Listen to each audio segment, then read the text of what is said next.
That time I got reincarnated as a slime is still by far one of the best isekais I've ever watched, simply because of its diverse cast of characters and how much thought is put into the world as well. There are also many powerful groups that occupy the world, and one of the most notable groups is obviously the 12 Patrons of Rimuru Tempest. They are some of the strongest individuals in the Tempest Federation with their own interesting powers and abilities. That's why let us go over all the members of the 12 Patrons yet again in this Supercut version. And who do you think is the strongest among this particular group, and hopefully I'll be able to convince you of their strength, so let's get into it. Also, don't forget to leave a like, share the video with your friends, and maybe consider subscribing to the channel, it really helps.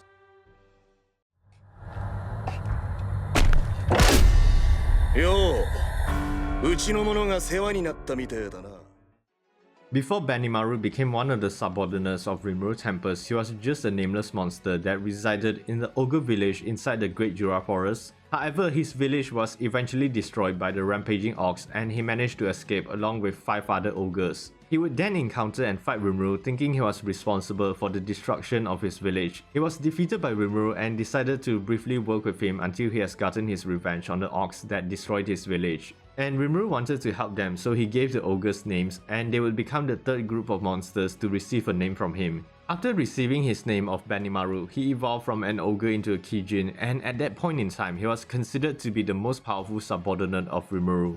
When Rimuru defeated the orc disaster, Benimaru decided to serve him and became a permanent member of the newly formed Tempest Federation. He was given the job of Grand General and would be responsible for the military affairs of the nation. Now, to actually understand Benimaru's strength, I first have to briefly go over how Tensura raised the strength and danger value of monsters. This will only be a brief explanation, but if you want a more comprehensive look at the topic, feel free to let me know in the comments and I'll do a separate video on it. Okay, so the threat level that the monster poses are separated into 4 types, with each increasing in the danger level and strength of said monster. It starts off with the Hazard class, followed by the Calamity class, then moving out to the Disaster class, and finally the Catastrophe class being the highest and most dangerous. And to give you an idea of each, the Hazard class are considered to be threats that are capable of causing widespread damage to areas the size of a single town. Calamity class are threats that could potentially cause a disruption or topple a country's government. Disaster class are monsters with the potential to completely destroy a small nation while causing major damage to larger ones. And finally, Catastrophe class are threats that could cause worldwide destruction and require international cooperation just to contain it. Now that I gave a brief overview on threat levels, we can finally get a better understanding on the strength of Benimaru when he first evolved into a Zegion. Basically, during this period, I would say that he could be classified as a high hazard class and maybe even a low calamity class. A good example would be when he fought against the orcs. He was able to simply decimate a large area of orcs by using the skill Hell Flare, which he had acquired through the combination of the extra skill Fire Manipulation, Black Flame and Range Barrier along with the mystic art of Ogre Flame. He was also a highly skilled swordsman, incorporating Black Flame into his attacks, and don't forget, he was also trained by Hakuro, who was the one that had trained King Gazer Dwago, the Sword Saint. That said, he didn't remain as a Zegion for long because when Rimuru had awakened as a true Demon Lord, all of his subordinates were given gifts from the Voice of the World, and they had evolved as well. A side note, remember that after everyone had collapsed, he was the only one that was still able to hold on to his consciousness, and it really shows how strong his willpower is. So yeah, Benimaru had now evolved from a Zegion into a Fair Oni, increasing his threat level from Hazard to Disaster class, making him now as strong as or maybe even stronger than the ex-Demon Lord Carrion. He even showcased his new powers when he was able to easily destroy Charybdis, a Calamity class monster that had the powers of a lower Disaster class just by using his sword and Hell Flare. But that's not all, as Benimaru also had gained an offensive unique skill that is quite suited to his aggressive personality and for his job as the Tempest Grand General called Generalissimo. This unique skill grants him the ability to monitor and have enhanced control over his powers and even his aggressive tendencies for battle. Like most unique skills, it also possesses a set of sub-skills, and the first one is Thought Acceleration. It mainly raises the thought processing speed of an individual, but for Benimaru, who's responsible for leading the military, it can be used to quickly analyze the conditions and information of the battlefield so he can make fast-paced decisions for his troops. And moving on, we have Thought Domination, a sub-skill that essentially allows him to affect or even sensing a target's consciousness and their psyche. thought domination was likely used in conjunction with another sub-skill called predictive calculation, so he can sense the flow of power among his military forces, calculating the probability of victory almost like a prophet. And if the outcome of the battle was bad, he can instantly send orders to his forces remotely and order a change in strategy, allowing him to command his army without a single miscommunication.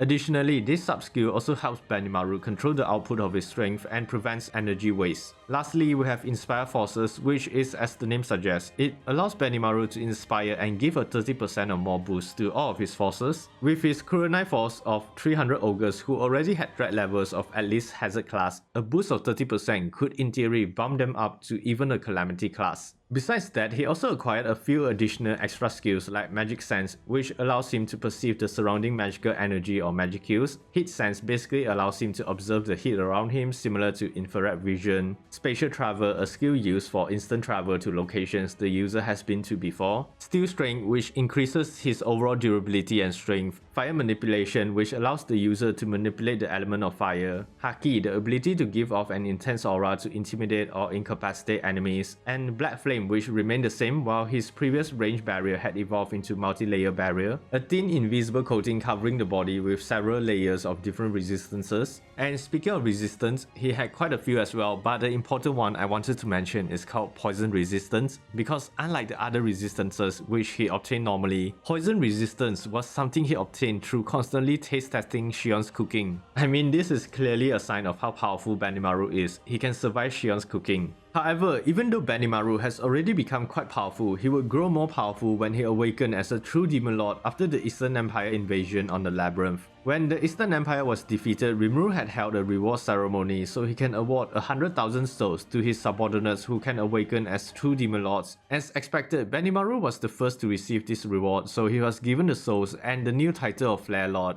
But when the souls were given to him, the evolution failed because Benimaru wasn't really ready to evolve into a true Demon Lord yet. The reason is that after being awakened as a true Demon Lord, they become a spiritual being, and there is no longer a limit on how long they can live, so the need to procreate would become obsolete. Benimaru, who was the leader of the ogre tribe, felt responsible to maintain the survival of their species, so he couldn't accept the terms to awaken as a true Demon Lord. It's also noteworthy to point out that during this time, Benimaru also had marriage issues in that he needed to choose whether Albus of the Three Biscuiteers or the Tengu Momiji, who just so happens to be Hakuru's daughter, will become his wife. But Benimaru, being a total Chad, didn't even need to choose because Albus and Momiji declared they both wanted to become his wife. Rimuru was jealous of Benimaru, but he allowed the Chad to marry the both of them after the ceremony ended. And you know Benimaru is truly powerful when right before the final battle against the Eastern Empire, he managed to get Albus and Momiji somehow pregnant, so he fulfilled the final condition for evolution and automatically awakened as a true Demon Lord. He would evolve into a Flame Spirit Oni, a kind of divine monster spirit similar to the true dragon race, albeit much weaker, and bumping his threat level up to a pseudo catastrophe class, or according to Rimuru, a super awakened. Because real catastrophe class is a title limited to only the true dragons and Gi Crimson. That said, after awakening as a true Demon Lord, Benimaru fought against Granite and he managed to earn a new ultimate skill called King of Blazing Sun Amaterasu. This ultimate skill was formed using his unique skill Generalissimo along with some of his extra skills as well. Some of his sub-skills include an upgraded version of Thought Acceleration. Magic Sense had evolved into Universal Perception, which now allows the user to perceive almost all the possible senses like sound, heat, and smell. Haki then evolved into Demon Lord Haki, which allows the user to release an aura that can bend lesser beings to their will and capable of even dealing potentially lethal damage to the targets. Next, we have Thought Domination, which became more powerful and allowing for the user to have greater influence onto targets. Another sub-skill it has is called Light and Fire Manipulation, which is exactly what the name implies. And then there's Spatial Domination, an upgraded version of Spatial Travel, so the user can now teleport instantly with little to no delay and also preventing spaces from being manipulated. As for the final sub-skill, it's just an upgraded version of Multi-Layer Barrier, meaning it can now provide more protection for the user. So to give an idea of how powerful Benimaru became after he acquired his ultimate skill, the opponent I mentioned earlier, Granite, was known as the hero of the Eastern Empire, the god of war, and considered to be second only to the true dragon Valgrind in terms of raw power, so he wasn't just some weak ass opponent. When Benimaru fought against Granite, he utilized the power of the sub-skill Light and Fire Manipulation to accelerate himself to speeds that was almost at the level of Valgren. Then he imbued his mythical great weapon Red Lotus with fire that was as hot as the sun, and using Sword Flash, he was able to defeat Granite with a single slash. If that isn't a good example of how strong he has become, then I don't know what is. Anyways, I would say like Rimuru, Benimaru is definitely insanely powerful with the skills, equipment and abilities he has managed to acquire over the series, and despite not being the strongest subordinate anymore, he is still considered to be the top 3 strongest in the 12 Patrons of Rimuru, being ranked alongside Devil Lord Diablo and Mist Lord Zegion. But rankings aside, what's important is his role as the Grand General of the Rimuru Tempest Federation, always being able to help Rimuru lead their forces to countless victories while making sure they never lose any more lives in battle ever again. Rimuru really is lucky to have Benimaru as a subordinate and also a friend. Seeing how they always like to mess around with each other is always entertaining. お前の名前はディアブロだ。ディアブロ。もろに悪魔って意味だけど、そんな名前のスーパーカーもあったし、問題なかろう。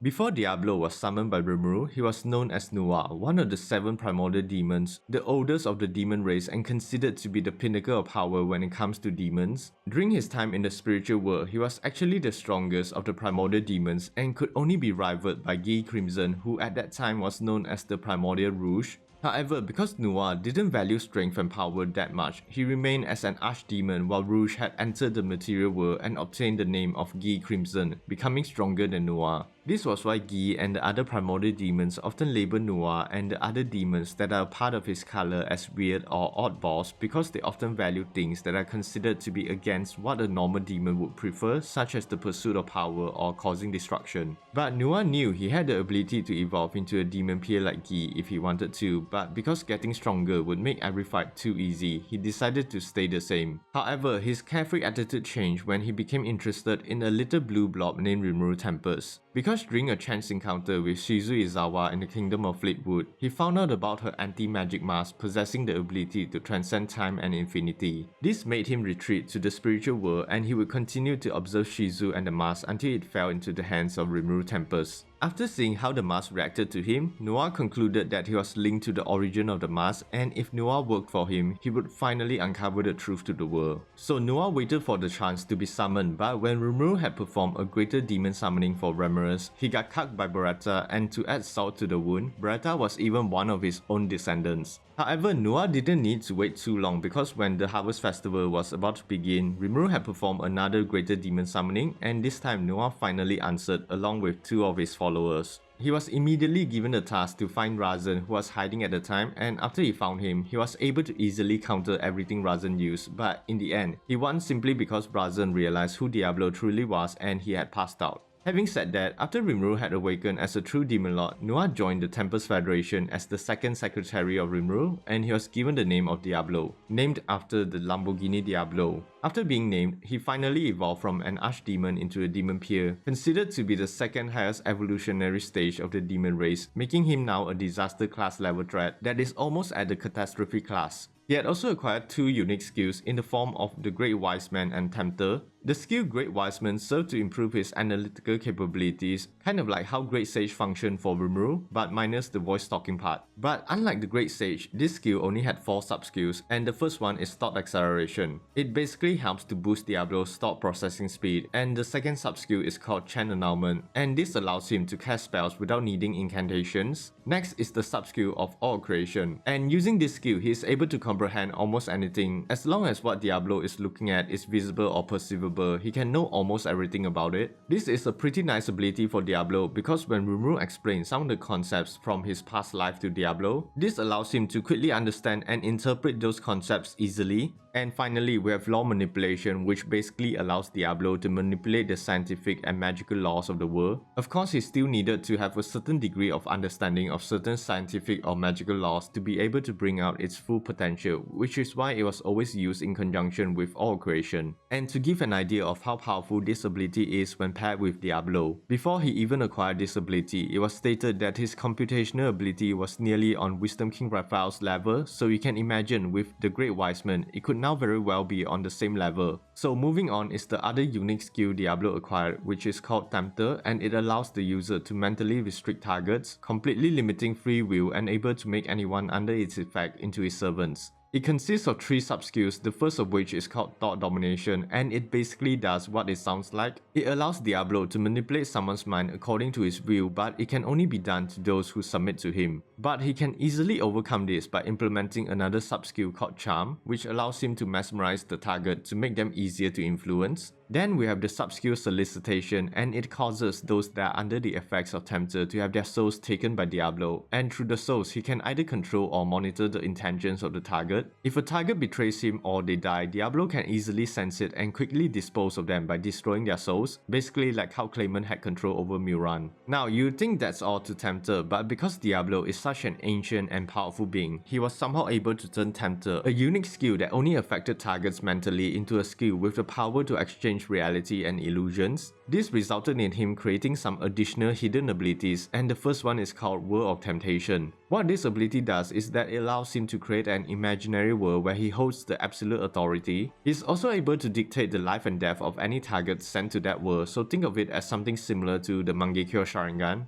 And then with the help of another ability called Reality Exchange, he can even swap out the things happening in his imaginary world with the real one, and the phantoms and monsters crafted by him inside that world can also take on a real form. Diablo actually used this ability on 3 of the 7 Celestial Sages, who were all considered to be S-rank or at the very least a middle disaster class threat level, trapping them inside the imaginary world he created and using the final hidden ability called End of the World, an effect that denies everything that Diablo deems not worthy, and it is an ability that brings absolute destruction. This would cause the imaginary world to collapse onto itself, consuming the target's consciousness and destroying their physical form in the real world as well. Now moving over to his extra skills, he has 4 in total, and the first one is Universal Perception, and it just allows him to perceive the surrounding magical energy or magic hues. Then he also possesses the skill Spatial Travel, and it's a skill used for instant travel to locations the user has been to before. And he also has Multi-Layer Barrier, a thin invisible coating covering the user's body with several layers of defenses. And the final extra skill Diablo has is actually quite special because as far as I know, he is the only non-awakened true Demon Lord that has the ability of Demon Lord Haki. This extra skill actually works well with Tempter because it is an aura that the user releases to bend lesser beings to their will, and additionally it can sometimes deal little damage to targets.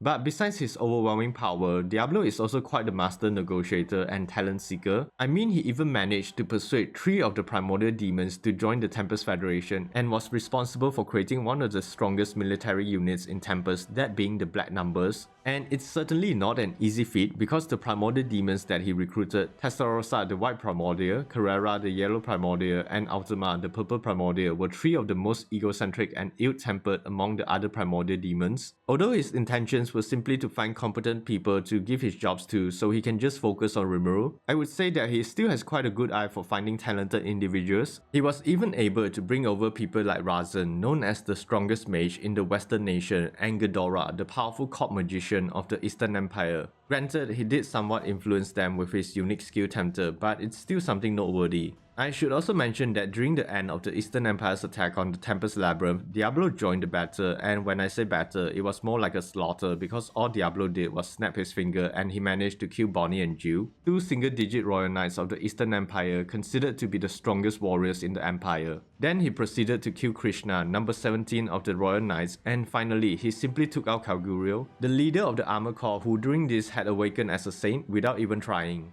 After the battle, Rimuru wanted to present gifts to those who were able to awaken as true Demon Lords, and obviously Diablo met the requirements to awaken, so he was given 100,000 souls and the title of Devil Lord. And interestingly enough, Devil Lord is also the name for the highest evolutionary stage of the demon species, and because he was able to perfectly control and distribute the energy from the evolution, he didn't need to perform the sleep process like Rimuru did during the Harvest Festival and simply evolve on the spot. And according to Rimuru, after awakening as a true demon lord, the current Diablo likely possesses mana that is comparable to himself, and because of Diablo's experiences and skills, he thought he might even lose against Diablo in a real battle. Reaching this level of power also meant that Diablo became a super awakened because he has an existence value of 6,666,666, an obvious Easter egg for the number of the beast. Anyways, Diablo also acquired a new ultimate skill which combined both of his unique skills, the Great Wiseman and Tempter, along with some of his extra skills to form Temptation King Azazel. This ultimate skill had several sub-skills like Thought Acceleration, which now gives him even greater thought processing speeds than before. Universal Perception was still the same while Demon Lord Haki had been incorporated into the ultimate skill. Spatial Travel was also incorporated and it had evolved into Space-Time Manipulation, which now allows the user to warp space and time. Multi-layer Barrier was also absorbed into Temptation King Azazel while all creation remained the same, but as for Charm and Solicitation, both sub-skills became stronger and now have greater effect on targets. And finally, the hidden ability World of Temptation also became a sub-skill, and other hidden abilities like Reality Exchange and End of the World were likely added into it. Rimuru also stated that with Temptation King Azazel, Diablo can now do almost the same things as he can, which just shows how powerful Diablo truly is. So yeah, that's everything you need to know about Diablo so far, and it's a shame that Diablo rarely has any chance to go all out. Although in volume 18 of the light novel, he was about to face off against Zelario, but we still have to wait for volume 19 to see the conclusion of that fight. That said, Diablo is certainly powerful not only in terms of power, but rather he is one of the very few characters that is capable of always annoying and teasing Guy Crimson. But in all seriousness, who do you think is the strongest in the 12 patrons? And personally speaking, I think Diablo has a slight edge over Zegion in terms of overall experience and his efficiency with skills.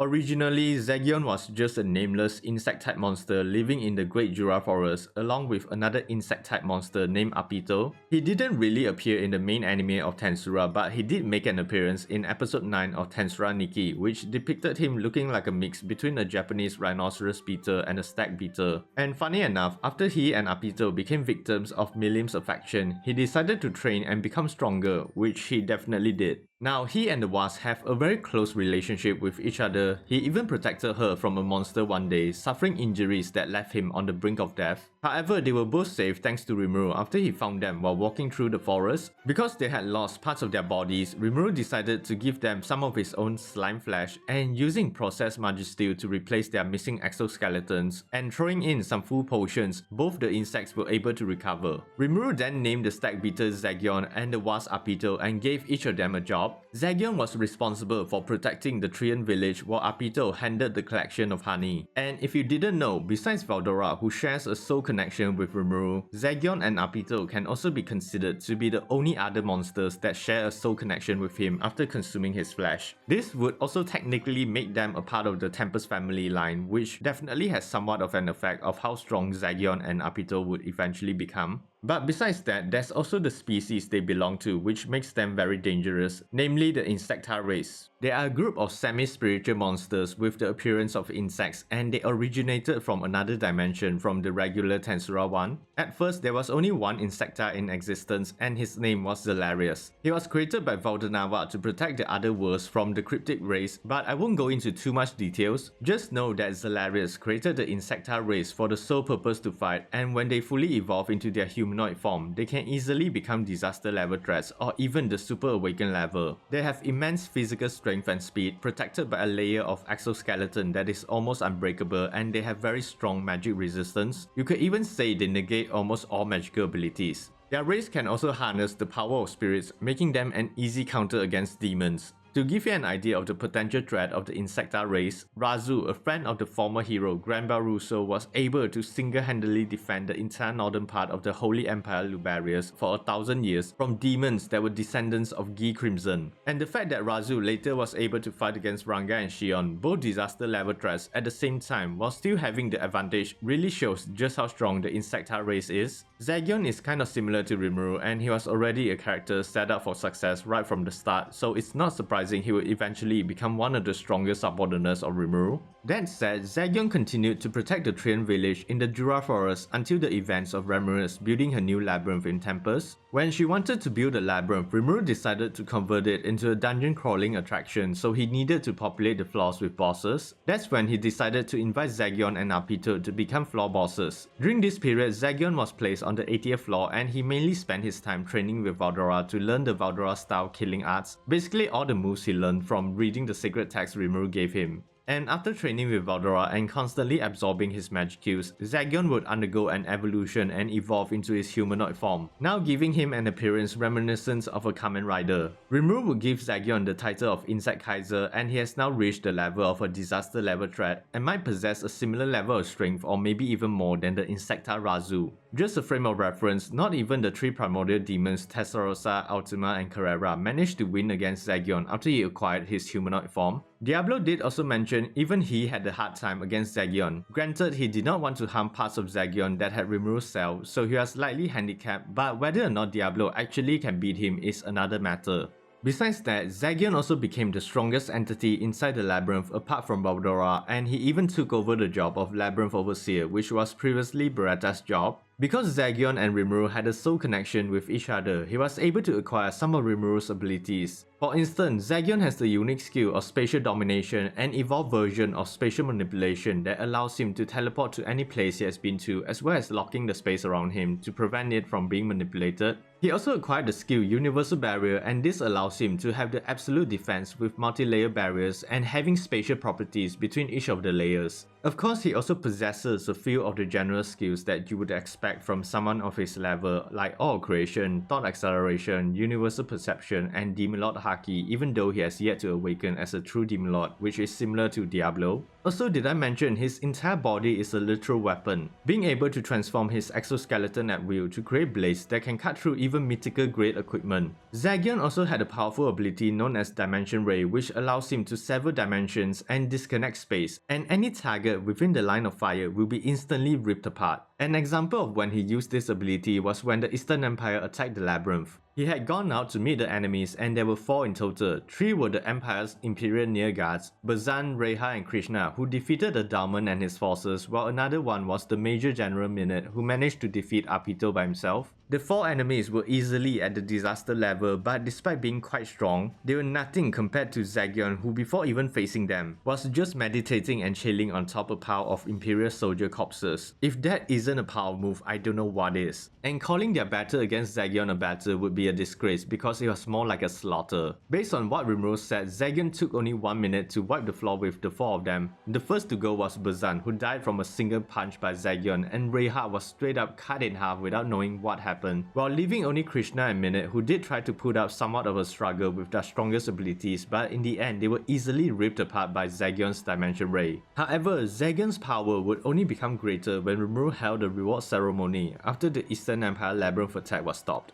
Because Zegion had the potential to awaken as a true Demon Lord, he was given 100,000 souls and the new title of Mist Lord. He finally awakened as a true Demon Lord and had evolved into a divine water spirit insect, a spiritual being similar to the true dragon race. That said, awakening as a true Demon Lord also meant that he had also acquired an ultimate skill, and the skill is known as Illusion King Mephisto. This allows Zegion to bend everything according to his will, even the flow of time and any illusions he creates. This skill exceeds all other illusion-based skills, and he is completely unaffected by any and all mental attacks. Illusion King Mephisto also came with a total of 9 different sub-skills, but some were from his existing skills which got incorporated into the ultimate skill, like Thought Acceleration, Universal Perception, Demon Lord Haki, Awe of Creation, while Universal Barrier had evolved into Multi-Dimensional Barrier, and Spatial Domination also evolved to become Space-Time Manipulation. There was an additional 3 new sub-skills, and the first one was known as Water and Lightning Manipulation, allowing him to have perfect control over these 2 elements. Then we have Thought Domination, which gives Zegion the ability to manipulate someone's mind according to his will and even affect their mental state. And the final new sub-skill he acquired was known as the World of Illusion, that allows Zegion to create an imaginary world where he holds the absolute authority. Everything bends according to his will, even the flow of time itself, and he can create any illusions that are able to be shifted from imaginary to reality and vice versa.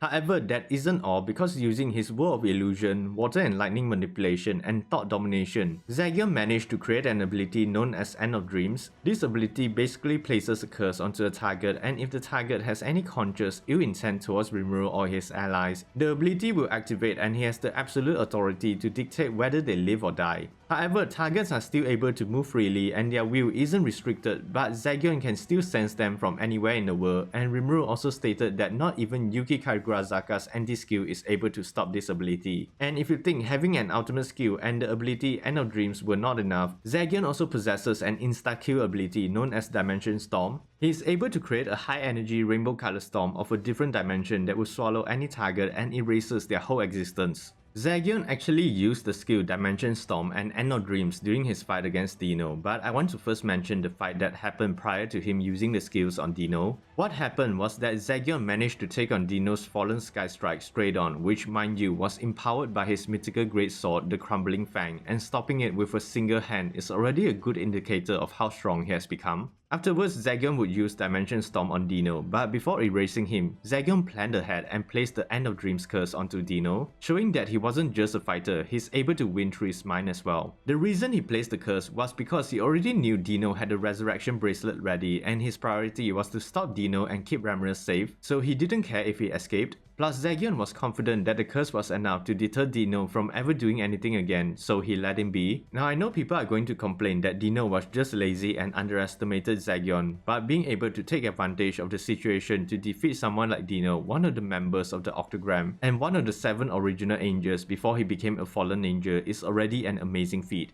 Anyways, after he had awakened as a true Demon Lord, Zegion joined the Super Awakened gang, and now he has an existence value of close to 5 million. That's basically everything we know about Zegion so far, and who knew a random stag beater rescued by Rimuru would eventually become an absolute beast. And although he's a beater of few words, Zegion is undoubtedly the ultimate existence among the 10 Lords of the Labyrinth, and as one of the 12 Patrons of Rimuru, he is possibly the only one capable of fighting Diablo on a level playing field. Overall, I really like Zegion as a character, and I kinda wish there were more information about him and the Insecta race because I find it to be genuinely interesting.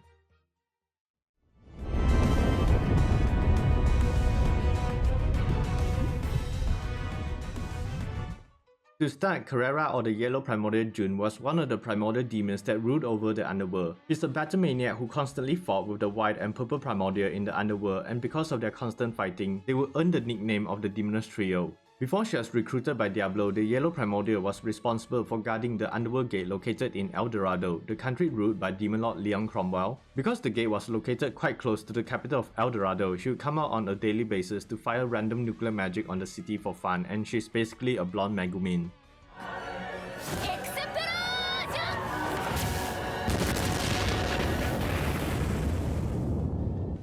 Leon even tried to negotiate with her on multiple occasions, but she just ignored him. Honestly, I feel really bad for Leon, and I can see why the Yellow Primordial has the worst reputation out of all the other primordial demons because she is just too unpredictable and destructive. Having said that, Diablo later went into the underworld to recruit subordinates to help with his work, where he invited the Demoness Trio to meet with his master, Rimuru Tempest. The only reason they agreed to Diablo's offer was because they were curious what kind of person Rimuru was and how he managed to impress someone like Diablo. When they met Rimuru, he thought they didn't look that strong and he dismissed them as threats, but Wisdom King Raphael corrected him, which made it look like he wasn't afraid of them. However, the Yellow Primordial was still suspicious of him, so when she introduced herself, she released some of her aura to intimidate him, but he didn't react to it, which made her think that he was ignoring her, and it actually impressed her. Seriously, Rimuru is one of the most oblivious and luckiest person in the series. But anyways, the Yellow Primordial pledged her allegiance to him, offering 2 high-ranking demon lieutenants and 200 demon soldiers to serve him. Then the Demoness Trio followed him to the Labyrinth, where he provided Majesty bodies for their demon subordinates to inhabit. For the Demoness Trio themselves, they were provided a special type of Orichalcum body that was made by mixing gold into Magisteel. The Orichalcum bodies are stronger and it allows for better magical manipulation than the average Magisteel ones. After the Yellow Primordial possessed the Orichalcum body and awakened, Rimuru decided to give her the name of Carrera, named after the Porsche 911 Carrera. After the naming, Carrera evolved from an archdemon into a demon peer, and she now has a disaster class threat level. Additionally, her 2 demon subordinates were given names as well. One was named after the Cornicite Agera and the other was named after the Lotus Aspirate. Carrera and her demon subordinates would then become part of the Black Numbers, an elite unit that directly serves Rimuru Tempest and is under the command of Diablo. But besides that, Carrera was also assigned to be the Chief Justice Officer of the Supreme Court in Tempest, where she worked alongside the Attorney General Rugert, one of the Goblin Elders. Her job basically requires her to lead the Supreme Court during public sessions when the court is hearing arguments and during private conferences when the court is discussing and deciding cases. It was the perfect job for Carrera because she had no interest in wealth or status and only understood the concept of strength, so she would never fall victim to bribery, although she would often get into fights with the chief prosecutor, the Purple Primordial Ultima, over things like how to extradite criminals and the treatment of suspects in court. That said, when the Eastern Empire attacked Tempest, she was ordered to oversee the Second Legion that was led by Gel and assist in the defense of the Labyrinth. During the siege, Carrera wanted to join the battle because Testarossa and Ultima were bragging to her through thought communication about their victories, but Benimaru ordered her to wait for the right moment, which she took quite well. Eventually, Carrera and Gel were finally allowed to join the battle, and on the battlefield, she was ordered to just scare the remaining Imperial army, so she decided to use her most powerful nuclear magic, Gravity Collapse, against the remaining 200,000 Imperial soldiers. This spell is considered an evil form of magic and is basically a miniature black hole that crushes anyone caught within its sphere of influence. The soldiers did try their best to block the spell by setting up anti-magic barriers and using Legion magic to buff their magical resistance, but in the end, 80% of the 200,000 soldiers were turned into dust. This really shows how terrifying Carrera's magical output truly is. Having said that, after the Eastern Empire forces were defeated, Rimuru held a reward ceremony to awaken the 12 patrons into true demon lords, and Carrera was one of them. However, she was not given any souls to awaken, but only the title of Menace Lord as a reward. The reason was because Rimuru did not have enough souls to awaken the demoness trio together, and he wanted to maintain the balance of power between them. But later he did acquire enough souls to awaken them into true demon lords when Wisdom King Raphael had scammed Guy Crimson out of 500,000 souls. During the second Eastern Empire attack, the Demoness Trio was given orders to fight and delay the true Dragon Valgren, and even though it was just a parallel existence that only has 20% of her power, they were still unable to defeat her. Carrera even tried to use her Gravity Collapse on Valgren, but it didn't work, so she decided to use the sword fighting techniques that Agara taught her. Although they did put up a decent fight against Valgren, they were eventually overwhelmed by her and lost the battle. After the battle, Carrera finally evolved into a true Demon Lord, and later she would regroup with Benimaru and the others so they could raid the flagship of Emperor Rudra. On the airship, the raiding party had faced off against the remaining forces of Emperor Rudra, and it was decided that Carrera would be fighting the leader of the Imperial Nearguards, Lieutenant Kondo. He was considered to be one of the strongest individuals in the Eastern Empire, rivaled only by Damrada and Valgren. He was also at the level of a saint, the highest evolutionary stage of humans, and he had the threat level of a disaster class. He was even strong enough to manifest an ultimate skill called the King of Execution by himself without borrowing power from Emperor Rudra. During their battle, Carrera was joined by Agara because he wanted a rematch against Kondo, but he was too strong for Agara, so she had to step in. Because the sword was damaged by Kondo, Agara proceeded to transform himself into a sword and the battle would begin. But because Kondo possessed an ultimate skill while Carrera did not, she was having a hard time defeating him, and she soon realized how powerful he really was. Despite that, Carrera was not afraid. Instead, she was filled with a sense of euphoria, and she even started to have a fondness for Kondo because she was able to face such a powerful opponent. I guess that's why people were always stripping Carrera and Kondo. But anyways, the fight continued and Kondo managed to cut off her left hand, which enraged her because he had harmed the body created by Rimuru. When she was about to lose control, Agara was able to calm her down and even made her realize that she has been underestimating her opponent, so she finally accepted Kondo as her equal and became serious. However, Kondo still had the advantage of an ultimate skill over Carrera, and he eventually landed a fatal blow on her. He managed to cut open the left side of her belly, and due to the effect of his skill coupled with the fatigue, she was unable to heal the injury instantly, causing her to leak out magic.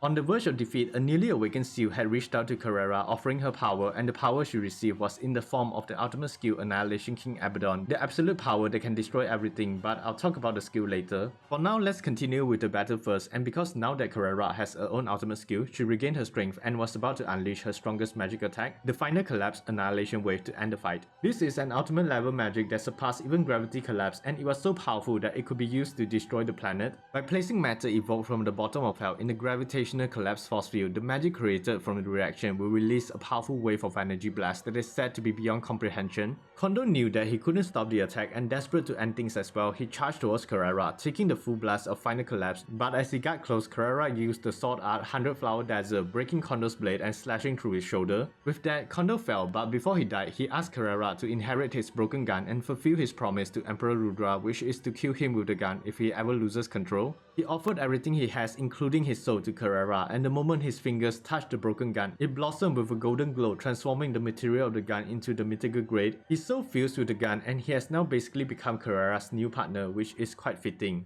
Now let's talk about Carrera's new ultimate skill, Annihilation King Abaddon, and like I said, it's an absolute power that can destroy everything. It has a total of 7 sub-skills and 5 of them are the usual ones like Thought Acceleration, Universal Perception, Demon Lord Haki, Space-Time Manipulation, and Multi-Dimensional Barrier. As for the last two, they are new sub-skills and one of them is called Limit Break. If I had to guess, it's probably the ability to overcome the user's own limitations or weaknesses during battle. The last one is Dimensional Rupture, which is the ability to penetrate a distortion field and space to destroy the enemy. Besides that, when Kondo offered his soul to Carrera, his ultimate skill, King of Execution, which allows the user to attach specific effects into their attacks, was also integrated into Annihilation King Abaddon. There are 4 effects. The first one is called Boundary Breaker, which can destroy the defensive barriers of the targets. The second one is Spellbreaker, and it can destroy the magic channels within targets, preventing them from using magic. Then there's Spellbuster, which basically destroys the magical circuits of targets. And finally, Annihilation Bomb, a high density magic bomb that can cause damage by removing magic from the target. Of course, now that Carrera has Kondo's gun, she has access to the bullets that he used as well, like Annihilation Bullet, which incorporates the effect of Annihilation Bomb, Godspeed Bullet, a powerful bullet that incorporates all 4 effects and it is highly effective against magic users. Then the Exterminating Bullet is a bullet with the Spellbuster and Annihilation Bomb effect, effective against spiritual beings. Another one is called Domination Spell Bomb, which is similar to Exterminating Bullet but with the added effect of being able to dominate targets. Finally, we have the Kamikaze Bullet, the strongest attack that contains all the effects but far more powerful. It can reach speeds that are close to the speed of light, penetrate through all kinds of defensive barriers, and can even take down a true dragon, but it can only be used once a day. With her new ultimate skill, Carrera is at the Super Awakened level with an existence value of 7 million, but when you add the Golden Gun that gives another 3.37 million, her EV will be more than 10 million, so she's definitely crazy powerful. This is why she's considered to have the most magic kills among the primordial demons. Having said that, even though the Eastern Empire was defeated, Rimuru and the others still had to fight Phantom King Feldway and his forces, so they had to prepare a plan for the final battle. But during Walpurgis, none of the Demon Lords wanted Carrera as their reinforcement except for Milim, who was quite fond of her. No surprise there, but seriously, her reputation really does suck. So Carrera, along with Esprit, Geld, and Gabiru, was sent to Milim's new sky castle in the kingdom of Eurozania to prepare for Feldway's attack. When Feldway and his forces began their attack on the world, his ally, the Insect Lord Zelenus, and his forces were sent to attack Milim's territory. The Insecta forces numbered more than 3 million, but when Carrera was allowed to fire the first shot, she fired her most powerful magical strike called the Abyss Annihilation, wiping out over 2 million Insectas. However, one of the insect generals, Palliot, was able to redirect the magical strike back at them by channeling it into the other world. Luckily, Geld and Milim's barrier magic was able to withstand the impact long enough for Carrera to dispel it. She proceeded to charge towards the enemies and she went straight for Zest, the leader of the insect generals, and just for a frame of reference, he was said to be as powerful as the Phantom Commander Zelario, so I'll definitely be looking forward to their fight in the upcoming volume. Who knows, maybe Kondo will magically appear to save her. So yeah, that's basically everything on the Yellow Primordial Carrera, and I think her fight with Kondo was definitely the most interesting among the Demoness trio because it showed that she doesn't just rely on her magic like most demons, but she can also adapt to use a sword when she needs to. But despite her bad reputation, I think she's just a badass that enjoys explosions, and I can't wait to see what she does in future volumes.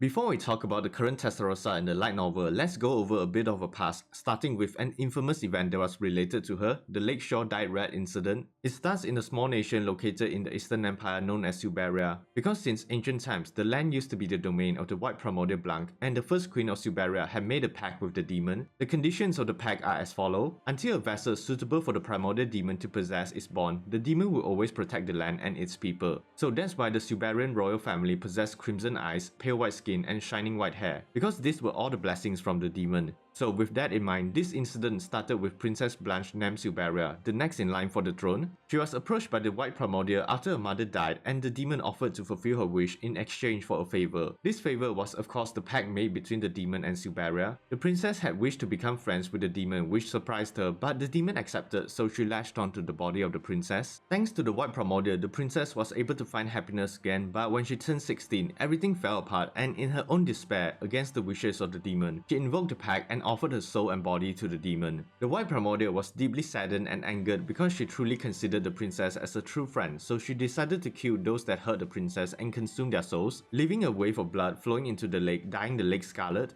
The Eastern Empire eventually sent a covert team of Imperial Nearguards to stop the primordial demon, but because the demon did not want to harm the body of a friend and having taken revenge, she no longer had a reason to stay in the physical world. So the demon pretended to lose to the Nearguards and returned to the demon realm, forever cutting her ties to the human world. But before she left, the demon casted a special seal to preserve the body of her friend and laid her to rest underneath the land she once called home, thus ending the Lakeshore Dyed Red incident. And now that we talked about the incident, let's go over the current White Primordial.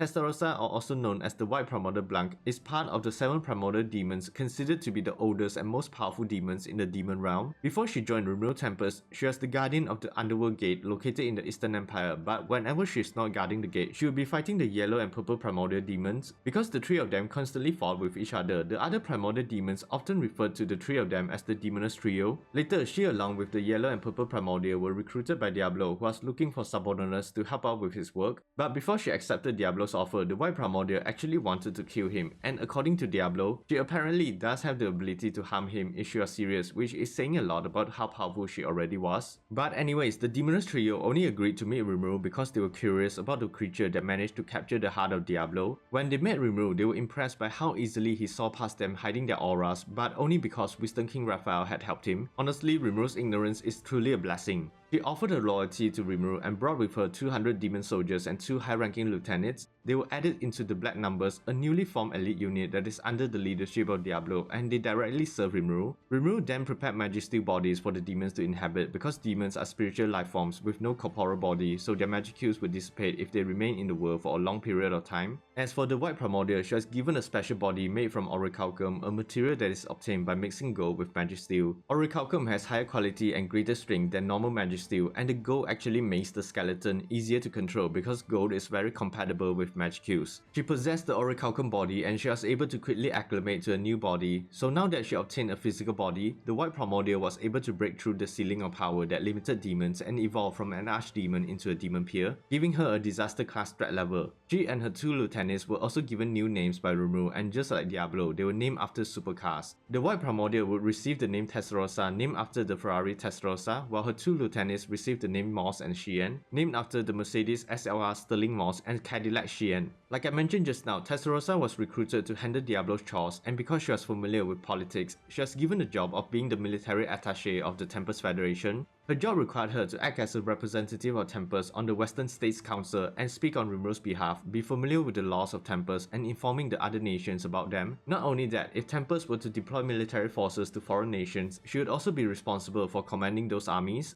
As for notable events that showcase her talents and skills, the first one was during Grandbel Russo's attack on the capital of Ingratia. Grandbel had wanted to plunge the Western nations into chaos, so he ordered Johann Rostia, the Duke of the Kingdom of Rostia, to take the Western States Council hostage and eliminate key figures of the council. But what Grandbel didn't account was that the Tempest Federation representative was the primordial demon Testarossa, so there was no way Johann could have succeeded. Not knowing the true identity of Testarossa, Johann continued with his plan and ordered the mercenary group Apostles of Vert to begin the summoning. They were planning to summon their god, who was actually the green primordial Mizari. When Mizari arrived, she realized the woman standing in front of her was the white primordial, and she was surprised at first but soon understood the situation. Now, although Mizari was considered strong and had already possessed a body in the physical world far longer than Testarossa, she still couldn't really fight her in a battle due to the difference in combat experiences, so after exchanging a few words with Testarossa, she simply left. Obviously, this surprised everyone, and basically Testarossa didn't even need to lift a finger to stop Johann's plan, and she was even able to gain full control and earn the trust of the council. The only downside is that now that Grandbel Russo and the Insecta Razu were defeated, Testarossa had to take on more responsibilities by having her forces defend the northern part of the western nations against the demons of Gi Crimson. But besides that, when the Eastern Empire attacked Tempest, Testarossa was ordered to monitor the first legion that was led by Gopta. But before the battle started, she went to negotiate with the Eastern Empire forces, but it was more threatening than negotiating because Testarossa just drew a line and asked them to not cross it.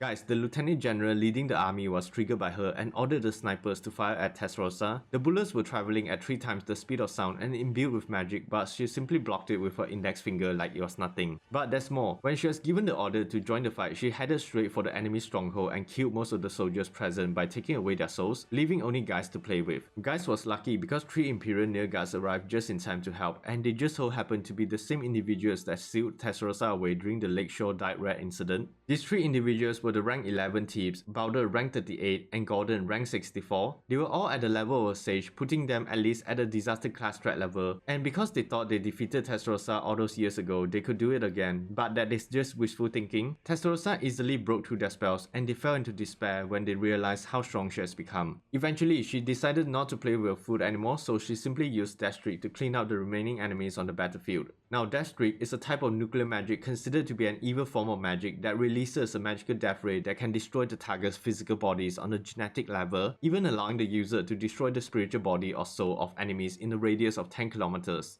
Now, I would like to mention that the souls used during the reward ceremony to awaken the 12 patrons into true demon lords were actually collected by Testarossa and the other two demoness. However, Testarossa was not given any souls because Rimuru lacked the souls to awaken the other two girls, and he wanted to make sure the balance of the trio was always equal, so she was only given the title of Killer Lord as a reward. Later, when Guy Crimson asked Rimuru to awaken Mizari and Rain into true demon lords as well, Raphael scammed him by asking for 500,000 souls. The leftover 300,000 was then used on the demoness trio, and they would awaken into true demon lords during the second wave of the Eastern Empire attack. During the second attack, Testarossa, Ultima and Carrera had to fight against the true dragon Valgren, but because of the difference in power, the demoness trio was having a hard time. Despite that, Testarossa was the one that managed to discover the secret behind Valgren's abilities, and they managed to deal some damage onto the true dragon, showing how intelligent she was. However, Valgren decided to leave, so the battle ended in a draw. When Rimuru's top executives raided the flagship of Emperor Rudra, Testarossa actually got a chance to face Valgren again. During the rematch, Testarossa was able to use her experience from the previous fight against Valgren, landing several hits on her and even holding out far longer than before. Despite putting up a better fight this time around, Valgren was still more powerful than Testarossa, but because she only needed to stall out time, in the end it was a tactical victory for Testarossa. Honestly, it's still commendable that she was able to fight the true dragon by herself, and it wasn't a total loss for Testarossa because after the battle, she managed to acquire a new ultimate skill known as Death King Belial. This ultimate skill basically gives Testarossa the ability to literally govern the aspects of life and death, although she mostly uses the death aspect more. Now, this ultimate skill has a total of 8 sub-skills, starting with Thought Acceleration, then we have Universal Perception, Demon Lord Haki, Space-Time Manipulation, Multi-Dimensional Barrier, Awe Creation, Life Domination, which is an ability that allows her to control when, where, and how the target will die. And the last sub-skill is called World After Death, an ability that basically plunges an enemy into a hellish world filled with death. Now, as for what happened after the Eastern Empire was defeated, Rimuru wanted Masaoki Honjo to become the new emperor and help establish a relationship with the Western nations, so obviously Testarossa was the best candidate to help Masaoki as she was familiar with the politics of the Eastern Empire. Within just a short period of time, she managed to consolidate power for Masaoki and he became the new emperor of the empire. Now, during the conference between the new Eastern Empire and the Western nations, Phantom King Feltway and the Manas Michael finally made their move on the world. Feltway would lead his forces to attack the capital of Ingratia in hopes of killing Masaoki, but they were intercepted by Testarossa, Moss, Hinata Sakaguchi, and Valgren. During this encounter, Testarossa had to fight against the resurrected Vega. He was previously part of Cerberus and he was used as an experiment to create vessels for the Phantoms to take over, but because of his immense pride, he consumed the Phantom inside of him and he became more powerful than before, having an EV of over 10 million as compared to the EV of Testarossa, which is only at 3,333,124. Now, initially, Testarossa was able to easily fight off Vega, but after he consumed his allies, his power grew to become even greater. Despite the boost in power, Testarossa was still able to finish off Vega with the help of a newly awakened Hinata by using White Flare, a new ultimate magic that surpassed even nuclear magic, which she created with her ultimate skill Death King Belial. Vega was targeted by the spell, and after getting hit, his body was consumed by the white flames, burning everything to ash. However, Testarossa sensed that before he died, Vega managed to secretly escape with his soul, but honestly, Vega was just lucky. So yeah, that's about everything on the White Primordial Testarossa so far, and although a majority of her battles end up being losses or draws, I feel like she's dangerous because of how efficient she is at politics and mainly her intelligence. I mean, she was able to help the Tempest Federation earn the trust of the Western nations and even establish themselves in the Western States Council, so I think she's definitely powerful in her own right. All in all, I hope we'll get to see more of this cruel white hair beauty in future volumes, and I would definitely let her dominate me whenever she wants. それでは今後はリムル様と。で、お前の名は？私など名もない悪魔。 Like Testarossa, Ultima is part of the 7 primordial demons and she was known as the Purple Primordial Violet before joining Rimuru Tempest. In ancient times, the Purple Primordial was responsible for guarding the underworld gate located in between the domain of the Demon Lord Dagriel and Luminous Valentine, but during an unknown battle, the gate was destroyed. She would often fight with the forces of Gabiru, but when she isn't messing with the Demon Lord, she would spend her time fighting the yellow and white primordials. The three primordial demons spent so much time fighting each other that the remaining primordials referred to them as the Demoness Trio. Now, as we all know, Diablo eventually went into the demon realm to recruit new workers, where he recruited them. At first, she only agreed to meet Rimuru because she was curious what kind of person he was, but after he accidentally dismissed them as threats, the Purple Primordial became quite intrigued with him. Rimuru even thought that the Purple Primordial was just a cute little girl, but don't let her appearance fool you because she's the most cunning, cruel and sadistic of the Primordial demons. That said, the Purple Primordial saw her allegiance to Rimuru and brought with her 200 demon soldiers and 2 demon lieutenants, which were later added to a new legion led by Diablo called the Black Numbers. After the introductions, they moved to the labyrinth where Rimuru provided bodies for the demon subordinates of the Purple Primordial. The Purple Primordial herself was given a special type of orichalcum body that was created by mixing gold and magic steel. The body is much stronger than normal magic steel and the gold allows for better manipulation of magic use. She proceeded to possess the body and easily adjusted to a new physical body, which allowed her to finally evolve from an archdemon into a demon peer. But besides that, Rimuru also gave the Purple Primordial a new name, naming her after the Ultima GTR supercar and increasing her threat level to that of a disaster class. Rimuru even gave both her lieutenants names. One was named after the Bugatti Veyron and the other was named after the Pagani Zonda. Veyron was a demon at the Duke class, having lived for more than 4,000 years, and his strength is only second to the Archduke Moss, the subordinate of the White Primordial with a threat level of a lower disaster class. Then Zonda was a Viscount class demon, having lived for around 400 years, and he has a Calamity class threat level. Because of Ultima's cunning and attentive nature, she was given the job of Chief Prosecutor of the Public Prosecution Office, where she worked with Rogert, one of the Goblin Elders. Her job was essentially to do detective work and catch anyone committing evil in Tempest, and sometimes she would also be responsible for intelligence gathering or interrogation work. Now, because Testarossa was rarely in Tempest and often worked in Ingratiate, Ultima would normally get into arguments with Carrera instead, and it became such a normal daily occurrence that citizens of Tempest started making bets. They both argued over things like extradition of criminals or the treatment of suspects, and sometimes mundane things like food menu items or who gets to buy the latest outfits. That's basically what Ultima normally spends her time doing in Tempest. If she isn't arguing with Carrera or annoying Diablo, she will be working as the chief prosecutor or occasionally challenging the Insecta Zegion, who she still has never defeated.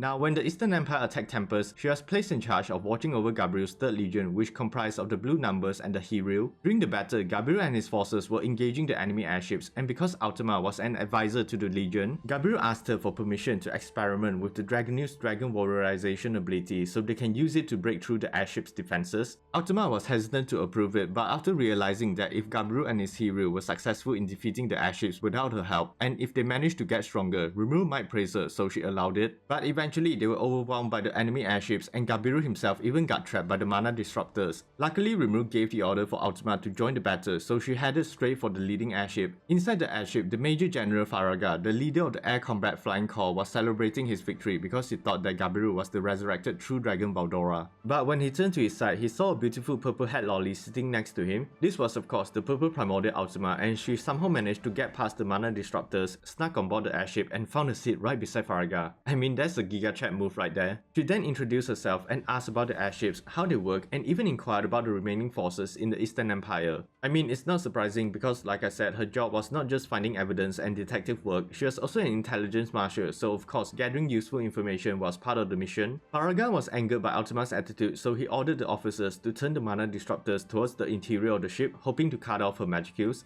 However, what he didn't account for was what kind of demon Ultima was. If she was any type of demon lower than a Duke class, it would have worked, but because she was a primordial demon, she doesn't need magic cues from the environment. Instead, she can simply produce her own magic cues from her body. But Faraga, thinking that the mana disruptors worked, took out his gun, a M1911 that came from our world, and unloaded all the rounds at Ultima. Despite shooting the gun at point blank, Ultima was still able to catch all the bullets in the palm of her hand like it was nothing. Seeing this, Faraga took out his magical blade and put all his powers into the blade, striking at Ultima.